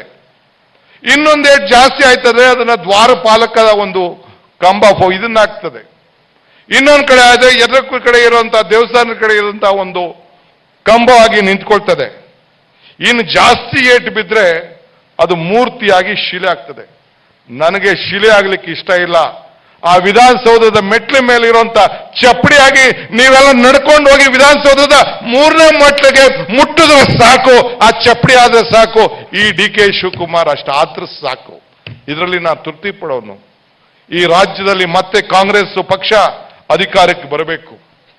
ಈ ಜ್ಯೋತಿ ಬೆಳಗಿಸ್ತಾ ಇದ್ದೇವೆ. ಬೆಳಕು ಹರಿದಿದೆ ಮನೆ ಹೊಸ್ತಿಲ ಹೊರಗೆ, ಬರ್ತಾ ಇದೆ ಬೆಳಕು, ಬರ್ತಾ ಇದೆ ಬೆಳಕು. ಕಿಟಿ ಬಾಗಿಲು ತೆರೆದು ಬರಮಾಡಿಕೋ ಒಳಗೆ, ಬಂಗಾರದ ನೀ ಗಡಿಗೆ ನೀ ಏಕೆ ಮಲಗಿರುವೆ ಅಂತ ಶಿವರುದ್ರಪ್ಪನವರು ಹೇಳ್ತಾ ಇದ್ದಾರೆ. ನಾನು ಏನು ಹೇಳ್ತಾ ಇದ್ದೀನಿ ಅಂದ್ರೆ, ನಾಡಿನ ಜನತೆಗೆ ಅನೇಕ ನಾಯಕರುಗಳು ಇವತ್ತು ಕಾಂಗ್ರೆಸ್ ಕಡೆ ಮುಖ ಮಾಡ್ತಾ ಇದ್ದಾರೆ. ಈ ರಾಜ್ಯದಲ್ಲಿ, ಈ ರಾಷ್ಟ್ರದಲ್ಲಿ ಆಳಿತ ನೋಡ್ತಾ ಇದ್ದಾರೆ. ಎಲ್ಲ ಪಕ್ಷಗಳನ್ನು ನೋಡಿದ್ದಾರೆ. ಈ ರಾಷ್ಟ್ರಕ್ಕೆ ಅನಿವಾರ್ಯ, ಈ ದೇಶಕ್ಕೆ ಅನಿವಾರ್ಯ, ಈ ರಾಜ್ಯಕ್ಕೆ ಅನಿವಾರ್ಯ ಕಾಂಗ್ರೆಸ್ ಪಕ್ಷ ಮಾತ್ರ ಸಾಧ್ಯ. ಇವತ್ತು ಪ್ರಜಾಪ್ರಭುತ್ವ ವ್ಯವಸ್ಥೆಯಲ್ಲಿ ಕಾರ್ಯಾಂಗದ ಬಗ್ಗೆ ಮಾತಾಡ್ತೇವೆ, ಶಾಸಕಾಂಗದ ಬಗ್ಗೆ ಮಾತಾಡ್ತೀವಿ, ನ್ಯಾಯಾಂಗದ ಬಗ್ಗೆ ಮಾತಾಡ್ತೀವಿ, ಪತ್ರಿಕಾ ರಂಗದ ಬಗ್ಗೆ ಮಾತಾಡ್ತೀವಿ. ಇದು ಆಧಾರ ಸ್ತಂಭ ಅಂತೇಳಿ. ಹಾಗೆ ಈ ದೇಶದ ಆಧಾರವನ್ನು ಕಟ್ಟಿ ನಿಂತಿರುವಂತ ಇವತ್ತು ಕೃಷಿಕನ ಬಗ್ಗೆ, ಕಾರ್ಮಿಕನ ಬಗ್ಗೆ, ಸೈನಿಕನ ಬಗ್ಗೆ, ಶಿಕ್ಷಕನ ಬಗ್ಗೆ, ಅವು ಆಧಾರ ಸ್ತಂಭಗಳು. ಏನಾಗಿದೆ? ಕೋವಿಡ್ ವಿಚಾರ ಈಗ ರಾಹುಲ್ ಗಾಂಧಿ ಅವರು ಮಾತಾಡೋದು. ಕೋವಿಡ್ ಸಂಕಟದಲ್ಲಿ ನಾವೆಲ್ಲ ಸಹಾಯ ಮಾಡಿದೋ. ಕೋವಿಡ್ಗೆ ನಾವೆಲ್ಲ ಪಕ್ಷ ಭೇದ ಮರೆತು ನಾವೆಲ್ಲ ನಾಯಕರುಗಳು, ನಾನು, ಸಿದ್ದರಾಮಯ್ಯನವರು, SR ಪಾಟೀಲ್, ನಮ್ಮ ವರ್ಕಿಂಗ್ ಪ್ರೆಸಿಡೆಂಟು, ನಮ್ಮ MLAಗಳು, ರಮೇಶ್ ಕುಮಾರ್, ಬೇಕಾದಷ್ಟು ಕಮಿಟಿಗಳನ್ನ, ಕೃಷ್ಣ ಬೈರೇಗೌಡರು, ಬೇರೆ ಎಲ್ಲ ಸೇರಿ ಬೇಕಾದಷ್ಟು ಕಮಿಟಿಗಳನ್ನೆಲ್ಲ ನಾವೆಲ್ಲ ಮಾಡ್ದೋ. ಪಾಪ ಎಲ್ಲ ಹಗಲು ರಾತ್ರಿ ನಮ್ಮ ಜಿಲ್ಲಾ ಮಟ್ಟಕ್ಕೆಲ್ಲ ಬೇಕಾದಷ್ಟು ನಾಯಕರುಗಳೆಲ್ಲ ವಹಿಸ್ತು. ಪಕ್ಷ ಭೇದವನ್ನು ಮರೆತು ಅವ್ರಿಗೋಸ್ಕರ ನಾವು ಸಹಾಯ ಮಾಡಿದೋ. ಬೆನ್ನೆಲುಬಾಗಿ ನಿಂತ್ಕೊಂಡು ಈ ಹೆಮ್ಮಾರಿ ಒಂದು ಪಕ್ಷಕ್ಕೆ, ಒಂದು ಜಾತಿಗಲ್ಲ ಅಂತ ಜಾತಿ ಮೇಲೆ ಲೇಪ ಹಾಕಿ ಕೊಟ್ರು. ಆಗ ಕಾಂಗ್ರೆಸ್ ಅಧ್ಯಕ್ಷನಾಗಿ DK ಶಿವಕುಮಾರ್ ಹೇಳ್ದೆ, ಯಾರೋ 4 ಜನ ವ್ಯಕ್ತಿಗಳ ಮೇಲೆ ಏನ್ ಬೇಕಾದ್ರೂ ಮಾಡಿ, ಒಂದು ಜಾತಿ ಮೇಲೆ ಮಾಡಕ್ ಹೋಗ್ಬೇಡಿ. ಬರೀ ಜಾತಿ ಮೇಲೆ ಯಾವುದು ಕೂಡ ಇಲ್ಲ. ಯಾರೋ ವ್ಯಕ್ತಿಗಳು ಮಾಡೋಂಥ ತಪ್ಪನ್ನ ಈ ಜಾತಿ ಮೇಲೆ ಮಾಡಿದ್ರೆ ಇದನ್ನು ನಾವು ಸಹಿಸ್ಕೊಂಡಿರ್ಲಿಕ್ಕೆ ಸಾಧ್ಯನೇ ಇಲ್ಲ ಅಂತೇಳಿ ಇವತ್ತು ಅವರ ವಿರುದ್ಧ ಹೋರಾಟವನ್ನು ಮಾಡ್ಕೊಂಡು ಬಂದು, ಇವತ್ತು ರೈತ ಅನ್ನ ಬೆಳಿತಾನೆ, ಅದಕ್ಕೆ ಅನ್ನಕ್ಕೆ ಜಾತಿ ಇದೆಯಾ? ಅನ್ನ ಎಲ್ಲರಿಗೂ ನಮ್ಮ ಅನ್ನ ಭಾಗ್ಯ ಏನು ಸಿದ್ದರಾಮಯ್ಯನವ್ರು ಕೊಟ್ರು, ಒಂದು ಜಾತಿ ಕೊಟ್ರ, ಒಂದು ಧರ್ಮಕ್ಕೆ ಕೊಟ್ರ? ಎಲ್ಲರಿಗೂ ರೈತ ಬೆಳೆದ ಎಲ್ಲರೂ ಊಟ ಮಾಡ್ತಿರ್ತಾನೆ. ನೇಕಾರ ಬಟ್ಟೆ ಬಟ್ಟೆಯಲ್ಲಿ ನೇಕಾರ ಬಟ್ಟೆ ಮಾಡ್ತಾನೆ. ಒಂದು ಜಾತಿಯವರು ಆ ಬಟ್ಟೆ ಹಾಕೊಳ್ತಾರ? ನೇಕಾರ ಬೆಳೆದಂತ ಬರೀ ನೇಕಾರರು ಮಾತ್ರ ಆ ಬಟ್ಟೆ ಹಾಕ್ತಾರ? ಎಲ್ಲಾ ಧರ್ಮದವರು, ಎಲ್ಲಾ ಜಾತಿಯವರು ಹಾಕೊಳ್ತಾರೆ. ಹಂಗೆ ರಕ್ತ. ಮೊನ್ನೆ ನಾನೊಂದು ಕರೆ ಕೊಟ್ಟೆ ಯೂತ್ ಕಾಂಗ್ರೆಸ್ ನಮ್ಮ NSU ಅವ್ರಿಗೆ. Sir, I gave A call. 5,700 youth Congress NSU people gave a blood in the time of crisis. I salute them on this occasion. They gave blood. Is that blood being used for only some section of the people? This is what the government has propagandaed. ಇಲ್ಲಿ ಬಿಡಿ, ಈಗ ಅದ್ರ ಬಗ್ಗೆ ಇನ್ನ ಹೆಚ್ಚಿಗೆ ಚರ್ಚೆ ಮಾಡೋದು ಬೇಡ.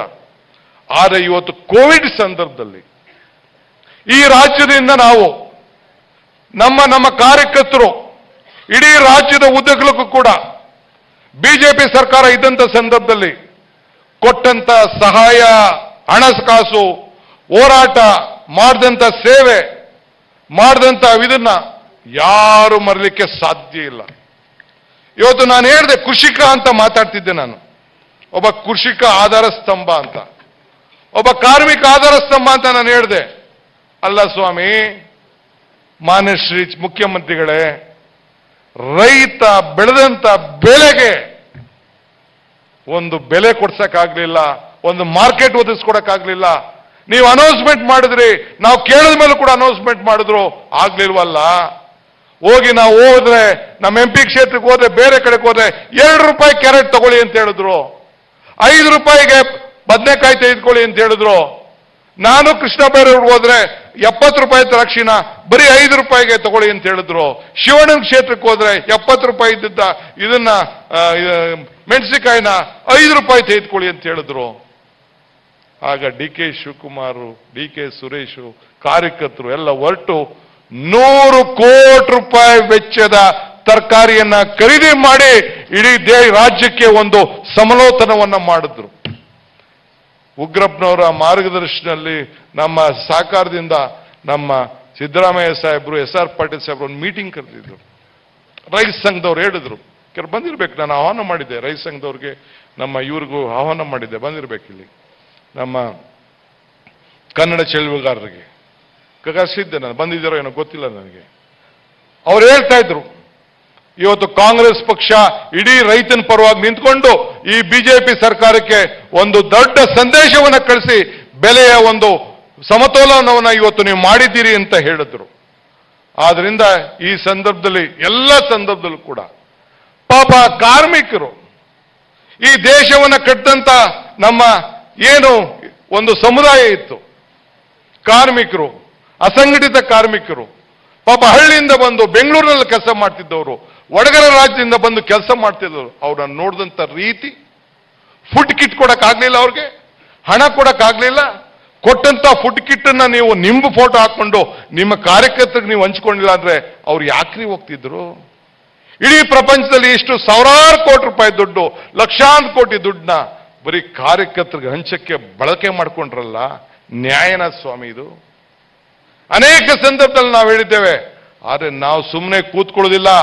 ಮುಂದಿನ ದಿನಗಳಲ್ಲಿ ನಾವು ಜಾತಿ, ಧರ್ಮ, ಪಕ್ಷಧ್ವಜ ಎಲ್ಲ ಬಿಟ್ಟು ಆ ಜನರ ನೋವನ್ನ, ಯಾರ್ಯಾರು ಇದರಲ್ಲಿ ನೋವಿನಲ್ಲಿ ಸಂಕಟದಲ್ಲಿ ಇದ್ದಾರೆ ಅವ್ರ ಪರವಾಗಿ ನಿಂತ್ಕೊಂಡು ನಾವು ಹೋರಾಟವನ್ನು ನಾವು ಮಾಡಬೇಕಾಗಿದೆ. ಆದ್ರೆ ನಾವೆಲ್ಲ ಸೇರಿ, ಕಾಂಗ್ರೆಸ್ಸಿಗರು, ನಾನು, ನಮ್ಮ ಶಾಸಕಾಂಗ ಪಕ್ಷದ ನಾಯಕರು, ಹಿರಿಯರು, ರಾಹುಲ್ ಗಾಂಧಿ ಅವರ ಹತ್ರ ಕೂತ್ಕೊಂಡು ಚರ್ಚೆ ಮಾಡಿ, ವೇಣುಗೋಪಾಲ್ ಚರ್ಚೆ ಮಾಡಿ ತೀರ್ಮಾನ ಮಾಡಿದೆ. ಬಸ್ಗಳಿಗೆ ಹಣವನ್ನು ಕೊಟ್ಟು ಎಲ್ಲ ಟರ್ನ್ ಮಾಡಬೇಕಾದಂತ ಪರಿಸ್ಥಿತಿ ಈ ರಾಜ್ಯ ಸರ್ಕಾರಕ್ಕೆ ಬಂತು. ಶ್ರಮಿಕರ ಪರವಾಗಿ ಯಾರು ಅಸಂಘಟಿತರಿದ್ದಾರೆ, ಯಾರು ವೃತ್ತಿಯನ್ನ ಕಾಪಾಡ್ಕೊಂಡು ಬಂದಿದ್ದಾರೆ, ಅವ್ರ ಪರವಾಗಿ ನಾವು ನಿಂತ್ಕೊಂಡು ಧ್ವನಿ ಎತ್ತು. ₹10,000 ಕೊಡು ಅಂತ ಹೇಳಿದ್ರು, ₹5,000 ಕೊಟ್ಟರು. ಆ ₹5,000 ನಿಮ್ಮ ಕೈಲಿ ಇವತ್ತು ಕೊಡಕ್ ಆಗ್ತಾ ಇಲ್ವಲ್ಲ ಮುಖ್ಯಮಂತ್ರಿಗಳೇ? ಅವ್ರಿಗೆ ಆಪ್ ಮಾಡಿ, ಅವ್ರಿಗೆ ಇನ್ನೊಂದು ಹಾಕಿ, 1.5 ತಿಂಗಳಿಂದನೂ ಕೇಳ್ತಾ ಇದ್ದೀರಲ್ಲ. ಪಾಪ ಇನ್ನೇನು ಸತ್ತ ಮೇಲೆ ನೀವು ದುಡ್ಡು ಕೊಡ್ತೀರಾ? ಸತ್ತ ಮೇಲೆ ನೀವು ದುಡ್ಡು ಕೊಡ್ತೀರಾ? ಇದರ ಪರವಾಗಿ ಧ್ವನಿ ಎತ್ತಲಿಕ್ಕೆ ಈ ಪಕ್ಷ ಇರೋದು. ಆ ಜನರ ಧ್ವನಿಯನ್ನ ಎತ್ತಲಿಕ್ಕೋಸ್ಕರ ನಾವು ಈ ಸಂದರ್ಭದಲ್ಲಿ ಇರೋದು. ಆದ್ರಿಂದ ಇವತ್ತು ನಾವು ನೀವೆಲ್ಲ ಮುಂದಕ್ಕೆ ಸಜ್ಜಾಗಬೇಕಾಗಿದೆ. ಎಲ್ಲ ಜಾತಿ, ಎಲ್ಲ ಧರ್ಮ, ಎಲ್ಲ ಪಂಗಡವನ್ನ ರಕ್ಷಣೆ ಮಾಡಬೇಕಾಗಿದೆ. ಆದ್ರಿಂದ ನಿಮ್ಗೆ ನಾನು ಕೇಳ್ಕೊಳ್ಳೋದಿಷ್ಟೇ, ಇವತ್ತು ನಮ್ಮ ಮುಖ್ಯ ಉದ್ದೇಶ ಏನಪ್ಪಾ ಅಂದ್ರೆ, ಎಲ್ಲ ಉದ್ಯೋಗಿಗಳು ಕೇಂದ್ರದಲ್ಲಿ ಕೊಟ್ಟಂತ ಹಣ ಯಾರಿಗೂ ತಲುಪಲಿಲ್ಲ. ನಿರುದ್ಯೋಗ ಸಮಸ್ಯೆ ಇವತ್ತು ಹೆಚ್ಚಾಗ್ತಾ ಇದೆ. ಎಕನಾಮಿಕ್ ಕಂಡೀಷನ್ ವರ್ಸ್ಟ್ ಆಗ್ತಾ ಇದೆ. ಇವತ್ತೇನು ಸಂದೇಶ ಕೊಟ್ಟರು, ಏನು ಆದೇಶವನ್ನು ಕೊಟ್ಟರು, ಯಾರಿಗೂ ಕೂಡ ಸಹಾಯ ಆಗ್ತಾ ಇಲ್ಲ. ಆದ್ರಿಂದ ನಾವು ನೀವೆಲ್ಲ ಸೇರಿ ಈ ರಾಜ್ಯದಲ್ಲಿ ಬಿಜೆಪಿ ಮುಕ್ತ ರಾಜ್ಯವನ್ನಾಗಿ ಮಾಡಲಿಕ್ಕೆ ನಾವು ನೀವೆಲ್ಲ ಹೇಳಿ ಕಂಕಣವನ್ನು ಪಟ್ಟು ಪ್ರತಿಜ್ಞೆಯನ್ನು ಮಾಡುವಂತ ಕೆಲಸ ಇವತ್ತು ನಾವೆಲ್ಲ ಸೇರಿ ಇವತ್ತು ಮಾಡಬೇಕಾಗಿದೆ. ಸರ್ವರಿಗೂ ಸಮಬಾಳು ಸಮಪಾಲು. ಈ ಸಂದೇಶವನ್ನು ನಾವು ತೆಗೆದುಕೊಂಡು ಇವತ್ತು ಇನ್ನು ಅನೇಕ ವಿಚಾರಗಳನ್ನು ನಾನು ಹಂಚಿಕೊಳ್ಳಿಕ್ಕೆ ನನಗೆ ಇಷ್ಟ ಇದೆ. ಇವತ್ತು ಬೇರೆ ಸಂದರ್ಭದಲ್ಲಿ ಚರ್ಚೆ ಮಾಡೋಣ. ಇವತ್ತು ಆಪರೇಷನ್ ಲೋಟಸ್ನಲ್ಲಿ ಬಹಳ ಜನ ಹೋಗಿದ್ದಾರೆ, ಇರಲಿ ಹೋಗ್ಲಿ. ಒಂದು ಸಂದೇಶ ಹೇಳಲಿಕ್ಕೆ ನಾನು ಬಯಸ್ತಾ ಇದ್ದೇನೆ. ಇನ್ನು ಯಾರಿಗಾರು ಇಷ್ಟ ಇತ್ತು ಅಂದ್ರೆ ಬಹಳ ಸಂತೋಷದಿಂದ ಬೀಳ್ಕೊಡ್ಲಿಕ್ಕೆ ನಾವು ತಯಾರಿದ್ದೇವೆ. ಈ ರಾಜ್ಯದಲ್ಲಿ ಕಾಂಗ್ರೆಸ್ ಕಾರ್ಯಕರ್ತರಿದ್ದಾರೆ, ಮತ್ತೆ ತನ್ನ ಕಾಲ ಮೇಲೆ ಈ ಪಕ್ಷವನ್ನು ಕಟ್ಟುವಂತ ಶಕ್ತಿ ಈ ನಮ್ಮೆಲ್ಲ ನಾಯಕರುಗಳಿಗೆ ಕಾರ್ಯಕರ್ತರಿಗಿದೆ. ಎದುರಿಸ್ಬಿಟ್ಟು ಅವನು ಹೋಗ್ತಾನೆ ಇವನು ಹೋಗ್ತಾನೆ ಮಾಡ್ತಾನೆ ಅಂತ ಇನ್ನೇನು ನಾವೇನು ಮಾಡ್ಕೊಳ್ಬೇಕಾದಿಲ್ಲ. ಈ ಪಕ್ಷಕ್ಕೆ ಒಂದು ಇತಿಹಾಸ ಇದೆ ಅಂತ ನಾನು ಹೇಳಿದ್ದೇನೆ. ಬಿಡ್ತೀನಿ, ಹೋಗ್ತೀನಿ, ಎದುರಿಸ್ತೀನಿ, ಬ್ಲ್ಯಾಕ್ ಮೇಲ್ಗೆ ಈ ಕಾಂಗ್ರೆಸ್ ಪಕ್ಷ ಜಗ್ಗದಿಲ್ಲ. ಇಂಟೆ ಡಿ ಕೆ ಶಿವಕುಮಾರ್ ಅಂತವ್ರನ್ನೇ 100 ಜನ ಅರಗಿಸ್ಕೊಳ್ಳಕ್ಕೆ ಈ ಕಾಂಗ್ರೆಸ್ ಪಕ್ಷಕ್ಕೆ ಶಕ್ತಿ ಇದೆ. ತಾವು ತಲೆ ಕೆಡಿಸ್ಕೊಳ್ಬೇಕಾಗಿಲ್ಲ. ಎಂತೆಂಥ ಸಂದರ್ಭದಲ್ಲೂ ಏನೇನೋ ಆಗಿದೆ. ಆದ್ರಿಂದ ಬಂಧುಗಳೇ, ನಾನು ಇನ್ನ ಬಹಳ ನಾಯಕರುಗಳು ಮಾತಾಡೋರಿದ್ದಾರೆ. ಇನ್ನ ಅನೇಕ ರಾಜ್ಯಕ್ಕೆ ಇನ್ನ ಸಂದೇಶ ಹೋಗ್ಬೇಕಾಗಿದೆ. ಇನ್ನ ಕೆಲವರು ನಾನು ಬಹಳ ಒತ್ತನ್ನು ತೆಗೆದುಕೊಂಡಿದ್ದೇನೆ. ನಾನೊಂದು 15 ನಿಮಿಷಕ್ಕೆ ನಿಲ್ಲಿಸಬೇಕು ಅಂತಿದ್ದೆ. ಒಂದು 20-25 ನಿಮಿಷ ಆಗೋಗಿದೆ. ಇನ್ನ ದೊಡ್ಡ ನಾಯಕರುಗಳೆಲ್ಲ ಹಿರಿಯರೆಲ್ಲ ಮಾತಾಡೋರಿದ್ದಾರೆ. ಆದ್ರಿಂದ ರಿಲೇ ಕೂಡ ಆಗಬೇಕಾಗಿದೆ. ನನಗಲ್ಲಿ ಟೈಮ್ ವಾರ್ನಿಂಗ್ ಕೂಡ ಬರ್ತಾ ಇದೆ. ನಿನ್ನ ಟೈಮ್ ಆಯಿತು ಅಂತ ಮೇಲ್ಗಡೆಯಿಂದ ವಾರ್ನಿಂಗ್ ಬರ್ತಾ ಇದೆ. ಬೇರೆ ಸಂದರ್ಭ ಅನೇಕ ವಿಚಾರ ತಾವು ಏನು ಒಂದು ಭರವಸೆಯನ್ನು ನನ್ನ ಮೇಲೆ ಇಟ್ಟಿದ್ದೀರಿ, ಎಲ್ಲನೂ ಕೂಡ ಒಟ್ಟಿಗೆ ತೆಗೆದುಕೊಡುವಂತ ಕೆಲಸ ಮಾಡ್ತೇನೆ. ನಿಮ್ಮ ಆಶೀರ್ವಾದ ಇರಲಿ. ನಿಮ್ಮ ಮಗನಾಗಿ ನನ್ನನ್ನು ಸ್ವೀಕಾರ ಮಾಡಿ. ಮಾನವನ ಧರ್ಮಕ್ಕೆ ಜಯವಾಗಲಿ. ಧರ್ಮಕ್ಕೆ ವಿಶ್ವಕ್ಕೆ ಧರ್ಮದಿಂದಲೇ ಶಾಂತಿ ಅನ್ನೋ ಒಂದು ಸಂದೇಶವನ್ನ ನಮ್ಮ ಗುರುಗಳು ನನಗೆ ಹೇಳಿಕೊಟ್ಟಿದ್ದಾರೆ. ಸೊ ಈ ಹಿನ್ನೆಲೆಯಲ್ಲಿ ನಾವೆಲ್ಲರೂ ಕೂಡ ಒಗ್ಗಟ್ಟಿನ ಮಂತ್ರವನ್ನ ಸ್ಫಟಿಸಿ, ಜಾತಿ ಯಾರ್ಯಾರು ನಮ್ಮಿಂದ ದೂರ ಹೋಗಿದ್ದಾರೆ, ಯಾರು ನಮ್ಮಿಂದ ಅನೇಕ ಭಿನ್ನಾಭಿಪ್ರಾಯಗಳಿಂದ ದೂರ ಹೋಗಿದ್ದಾರೆ, ಅವನ್ನೆಲ್ಲ ಒಟ್ಟಿಗೆ ಸೇರಿಸ್ಕೊಂಡು ಮತ್ತೆ ಈ ಪಕ್ಷವನ್ನ ಈ ಕಾಂಗ್ರೆಸ್ ಧ್ವಜದ ಆಧಾರದ ಮೇಲೆ ಈ ಕಾಂಗ್ರೆಸ್ ಶಕ್ತಿ ಇತಿಹಾಸ ಏನಿದೆ, ಯಾವ ಒಂದು ಕಾರ್ಯಕ್ರಮದಲ್ಲಿ ಕಾಂಗ್ರೆಸ್ ಪಕ್ಷ ಪ್ರಾರಂಭ ಆಯಿತು ಅದನ್ನು ನಾವು ಉಳಿಸ್ಕೊಂಡು, ಸಿದ್ಧಾಂತಗಳನ್ನು ನಾವೆಲ್ಲ ಉಳಿಸ್ಕೊಂಡು ಮತ್ತೆ ಈ ಪಕ್ಷವನ್ನ ಕಟ್ಟೋಣ. ಈ ಕಾರ್ಯಕ್ರಮಕ್ಕೆ ಹಗಲು ರಾತ್ರಿ ದುಡಿದಂತ ಎಲ್ಲ ನನ್ನ ಕಾರ್ಯಕರ್ತರಿಗೆ, ನಾಯಕರಿಗೆ, ಕೆಲವರೆಲ್ಲ ಒಬ್ಬೊಬ್ಬರೇ ಇಬ್ಬಿಬ್ಬರೇ ಇದ್ದಾರೆ, ಅಲ್ಲೆಲ್ಲ ಪೊಲೀಸವರು ಅವ್ರಿಗೆ ಸಹಕಾರ ಕೊಟ್ಟಿಲ್ಲ. ಆದ್ರೆ ಎಲ್ಲ ನೀವೆಲ್ಲ ಕೂಡ ಈಗ ಮುಂದಕ್ಕಾದ್ರೂ ಕೂಡ ನಿಮ್ಮ ಮಕ್ಕ ತೋರ್ಸಕ್ ಹೋಗ್ಬೇಡಿ. ಜನ ಕೂತಿರೋ ತೋರ್ಸೋದು ಬಹಳ ಮುಖ್ಯ. ಆ ಕೆಲಸನ ನೀವೆಲ್ಲ ಕೂಡ ತೋರಿಸ್ಬೇಕು. ಇಷ್ಟು ಒಂದು ದೊಡ್ಡ ಐತಿಹಾಸಿಕ ಕಾರ್ಯಕ್ರಮವನ್ನ ಮಾಡಲಿಕ್ಕೆ ಈ ಡಿ ಕೆ ಶಿವಕುಮಾರ್ ಒಬ್ಬನಿಂದ ಸಾಧ್ಯ ಇಲ್ಲ. ನೀವೆಲ್ಲ ಸೇರ್ಕೊಂಡೋದಕ್ಕೆ ಈ ಕಾರ್ಯಕ್ರಮ ಮಾಡಿದ್ದೀರಿ.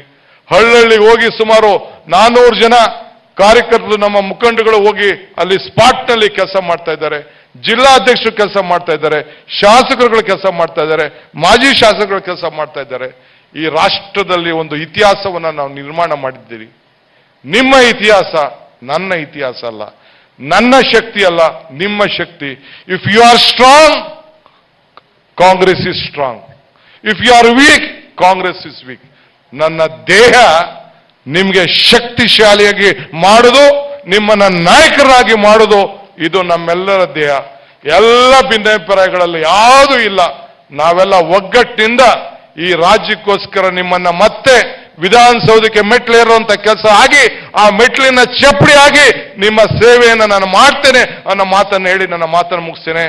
ಜೈ ಹಿಂದ್, ಜೈ ಕರ್ನಾಟಕ, ಜೈ Congress party. D K Shivakumar ಅವರಿಗೆ ಧನ್ಯವಾದಗಳು. ಒಂದು ಮಾಹಿತಿಯನ್ನು ತಮ್ಮ ಹತ್ರ ಹಂಚಿಕೊಳ್ಳಬೇಕು. ಈ ಕಾರ್ಯಕ್ರಮವನ್ನು ರಾಜ್ಯದ 14,600 ಕ್ಷೇತ್ರಗಳಿಂದ ನೇರವಾಗಿ 19,60,000 ಜನ ಈಗಾಗಲೇ ನೋಡ್ತಾ ಇದ್ದಾರೆ ಅಂತಕ್ಕಂಥ ಮಾಹಿತಿಯನ್ನ ತಂತ್ರಜ್ಞಾನದ ಮುಖಾಂತರ ಪಡೆದುಕೊಂಡಿದ್ದಾರೆ. ಇದು ದೂರದರ್ಶನ ನೇರ ಪ್ರಸಾರದ ಹೊರತಾಗಿರ್ತಕ್ಕಂಥ ಪ್ರಸಾರದ ಕಾರ್ಯಕ್ರಮದಲ್ಲಿ ಇನ್ನೂ ಕೆಲವು ಮುಖಂಡರುಗಳು ಮಾತಾಡಬೇಕಾಗಿದೆ. ಈಶ್ವರ್ ಖಂಡ್ರೆ ಅವರು, ಖಂಡ್ರೆ ಕುಟುಂಬ ಅಂತೇಳಂದ್ರೆ ಇಡೀ ಕರ್ನಾಟಕದಲ್ಲಿ ಪ್ರಸಿದ್ಧಿಯಾಗಿರುವಂಥದ್ದು. ಬೀದರ್ನವರು, ಅವರ ತಂದೆ ಭೀಮಣ್ಣ ಖಂಡ್ರೆ ಅವರು ಕೂಡ ರಾಜ್ಯ ರಾಷ್ಟ್ರ ರಾಜಕಾರಣದಲ್ಲಿ ದೊಡ್ಡದಾದಂಥ ಪಾತ್ರ ವಹಿಸಿದ್ದಾರೆ. ಈ ದೇಶಕ್ಕಾಗಿ ತ್ಯಾಗ ಬಲಿದಾನ ಮಾಡಿದಂತ ಪಕ್ಷ. ಇವತ್ತು ಸರ್ವರ ಉದ್ಧಾರ, ಸರ್ವರ ಕಲ್ಯಾಣವೇ ಕಾಂಗ್ರೆಸ್ನ ಮಂತ್ರ. ಕಾಂಗ್ರೆಸ್ ಒಂದು ಬರೀ ರಾಜಕೀಯ ಪಕ್ಷ ಅಲ್ಲ, ರಾಜಕೀಯ ಪಕ್ಷದ ಜೊತೆಯಲ್ಲಿ ಇದೊಂದು ಜನಾಂದೋಲನ. ಯಾವತ್ತಿಗೂ ಅಧಿಕಾರಕ್ಕಾಗಿ ಹಪಾಹಪಿ ಮಾಡಿದಂತ ಪಕ್ಷ ಅಲ್ಲ. ಇಂದು ಆಧುನಿಕ ನಿರ್ಮಾಣ ಮಾಡಿದಂತ ಶ್ರೇಯಸ್ಸು ಯಾರಿಗಾದ್ರೂ ಸಲ್ತದೆ ಅಂತ ಹೇಳಿದ್ರೆ ಅದು ಕಾಂಗ್ರೆಸ್ ಪಕ್ಷಕ್ಕೆ ಸಲ್ತದೆ. ಇವತ್ತು ನಾವೆಲ್ಲರೂ ಇಡೀ ಜಗತ್ತಿನಲ್ಲಿ ತಲೆ ಎತ್ತಿ ಮೆರೆಯುವಂತೆ ಮಾಡಿದಂಥದ್ದು ಶ್ರೇಯಸ್ಸು ಯಾರಿಗಾದ್ರೂ ಸಲ್ಲದೆ ಅದು ಕಾಂಗ್ರೆಸ್ ಪಕ್ಷಕ್ಕೆ ಸಲ್ತದೆ. ಎಲ್ಲಾ ಜಾತಿ, ಎಲ್ಲಾ ಭಾಷೆ, ಎಲ್ಲಾ ಧರ್ಮೀಯ ಜನರನ್ನು ತನ್ನ ಜೊತೆಯಲ್ಲಿ ತೆಗೆದುಕೊಂಡು ಹೋಗುವಂತ ಏಕೈಕ ಪಕ್ಷ ಯಾವುದಾದ್ರೂ ಇದ್ದರೆ ಅದು ಕಾಂಗ್ರೆಸ್ ಪಕ್ಷ ಅಂತ ಹೇಳಿ ನಾವು ಹೇಳಬಹುದು. ಇವತ್ತು ಸ್ವಾತಂತ್ರ್ಯ ಬಂದ ನಂತರ ಇಲ್ಲಿಯವರೆಗೆ ಈ ದೇಶದಲ್ಲಿ ಏನು ಸಾಮಾಜಿಕ, ಆರ್ಥಿಕ, ಔದ್ಯೋಗಿಕ, ಕೃಷಿ, ವಿಜ್ಞಾನ, ತಂತ್ರಜ್ಞಾನ, ಮಾಹಿತಿ ತಂತ್ರಜ್ಞಾನ ಎಲ್ಲಾ ಕ್ಷೇತ್ರಗಳಲ್ಲಿ ನಾವೇನಿವತ್ತು ಅಭಿವೃದ್ಧಿ ಸಾಧಿಸಿದ್ದೇವೆ ಅದೆಲ್ಲದಕ್ಕೆ ಭದ್ರ ಬುನಾದಿ ಯಾರಾದರೂ ಹಾಕಿದ್ರೆ ಅದು ಕಾಂಗ್ರೆಸ್ ಪಕ್ಷದ ಕಾರ್ಯಕಾಲದಲ್ಲಿ, ಅದು ರಾಷ್ಟ್ರದಲ್ಲಿರ್ಬೋದು, ರಾಜ್ಯದಲ್ಲಿರ್ಬೋದು, ಅವರು ಮಾಡಿದಂತ ಸಾಧನೆ ಇವತ್ತು ನಾವು ನೋಡ್ತಾ ಇದ್ದೀವಿ. ಜಗತ್ತು ನಮ್ಮ ಕಡೆ ನೋಡ್ತಾ ಇದೆ. ಇಂಥ ಒಂದು ಶ್ರೇಷ್ಠ ಚಿಂತನೆಗೊಳ್ಳುವಂತ ಪಕ್ಷದ ಕಾರ್ಯಕರ್ತರು ನಾವಿದ್ದೀವಿ ಅಂತ ಹೇಳುವಂಥದ್ದೇ ನಮ್ಮೆಲ್ಲರ ಸೌಭಾಗ್ಯ. ಹೀಗಾಗಿ ಇವತ್ತು ಈ ವೇದಿಕೆ ಮುಖಾಂತರ ನಾವೆಲ್ಲರಿಗೆ ಏನು 20 ಲಕ್ಷ ಜನ ಈ ಒಂದು ಆನ್ಲೈನ್ ಮುಖಾಂತರ ತಾವೆಲ್ಲ ವೀಕ್ಷಣೆ ಮಾಡ್ತಾ ಇದ್ದೀರಿ. ನಿಮ್ಮೆಲ್ಲರಿಗೆ ವಿನಂತಿ ಮಾಡ್ತಾ ಇದ್ದೇನೆ, ತಾವೆಲ್ಲರೂ ಪ್ರಪ್ರಥಮವಾಗಿ ಮೊದಲು ನಾನು ಕಾಂಗ್ರೆಸ್ಸಿಗ ಅಂತ ಹೇಳಿ ಬಹಳ ಹೆಮ್ಮೆಯಿಂದ ಹೇಳ್ಕೊಳ್ಳಿ, ಎದೆ ತಟ್ಟಿ ಹೇಳ್ಕೊಳ್ಳಿ, ನಾವು ಕಾಂಗ್ರೆಸ್ಸಿಗರು. ಯಾಕೆಂದ್ರೆ ಇವತ್ತು ಬಿಜೆಪಿ ಏನ್ ಮಾಡ್ತಾ ಇದೆ ನಾವು ನೋಡ್ತಾ ಇದ್ದೀವಿ. ಏನು ಸಾಧನೆ ಮಾಡದೆ, ಇವತ್ತು ಯಾವುದೇ ಅಭಿವೃದ್ಧಿ ಮಾಡದೆ ಅವರು ಅಧಿಕಾರಕ್ಕೆ ಬಂದಿದ್ದಾರೆ. ಇವತ್ತು ರಾಷ್ಟ್ರೀಯತೆ, ರಾಷ್ಟ್ರ ಪ್ರೇಮ, ರಾಷ್ಟ್ರಭಕ್ತಿ ಇದು ನಮ್ಮ ಜಾಗೀರ್ ಅಂತಲೇ ತಿಳ್ಕೊಂಡಿದ್ದಾರೆ. ಆದರೆ ನಿಜವಾದ ರಾಷ್ಟ್ರಭಕ್ತಿ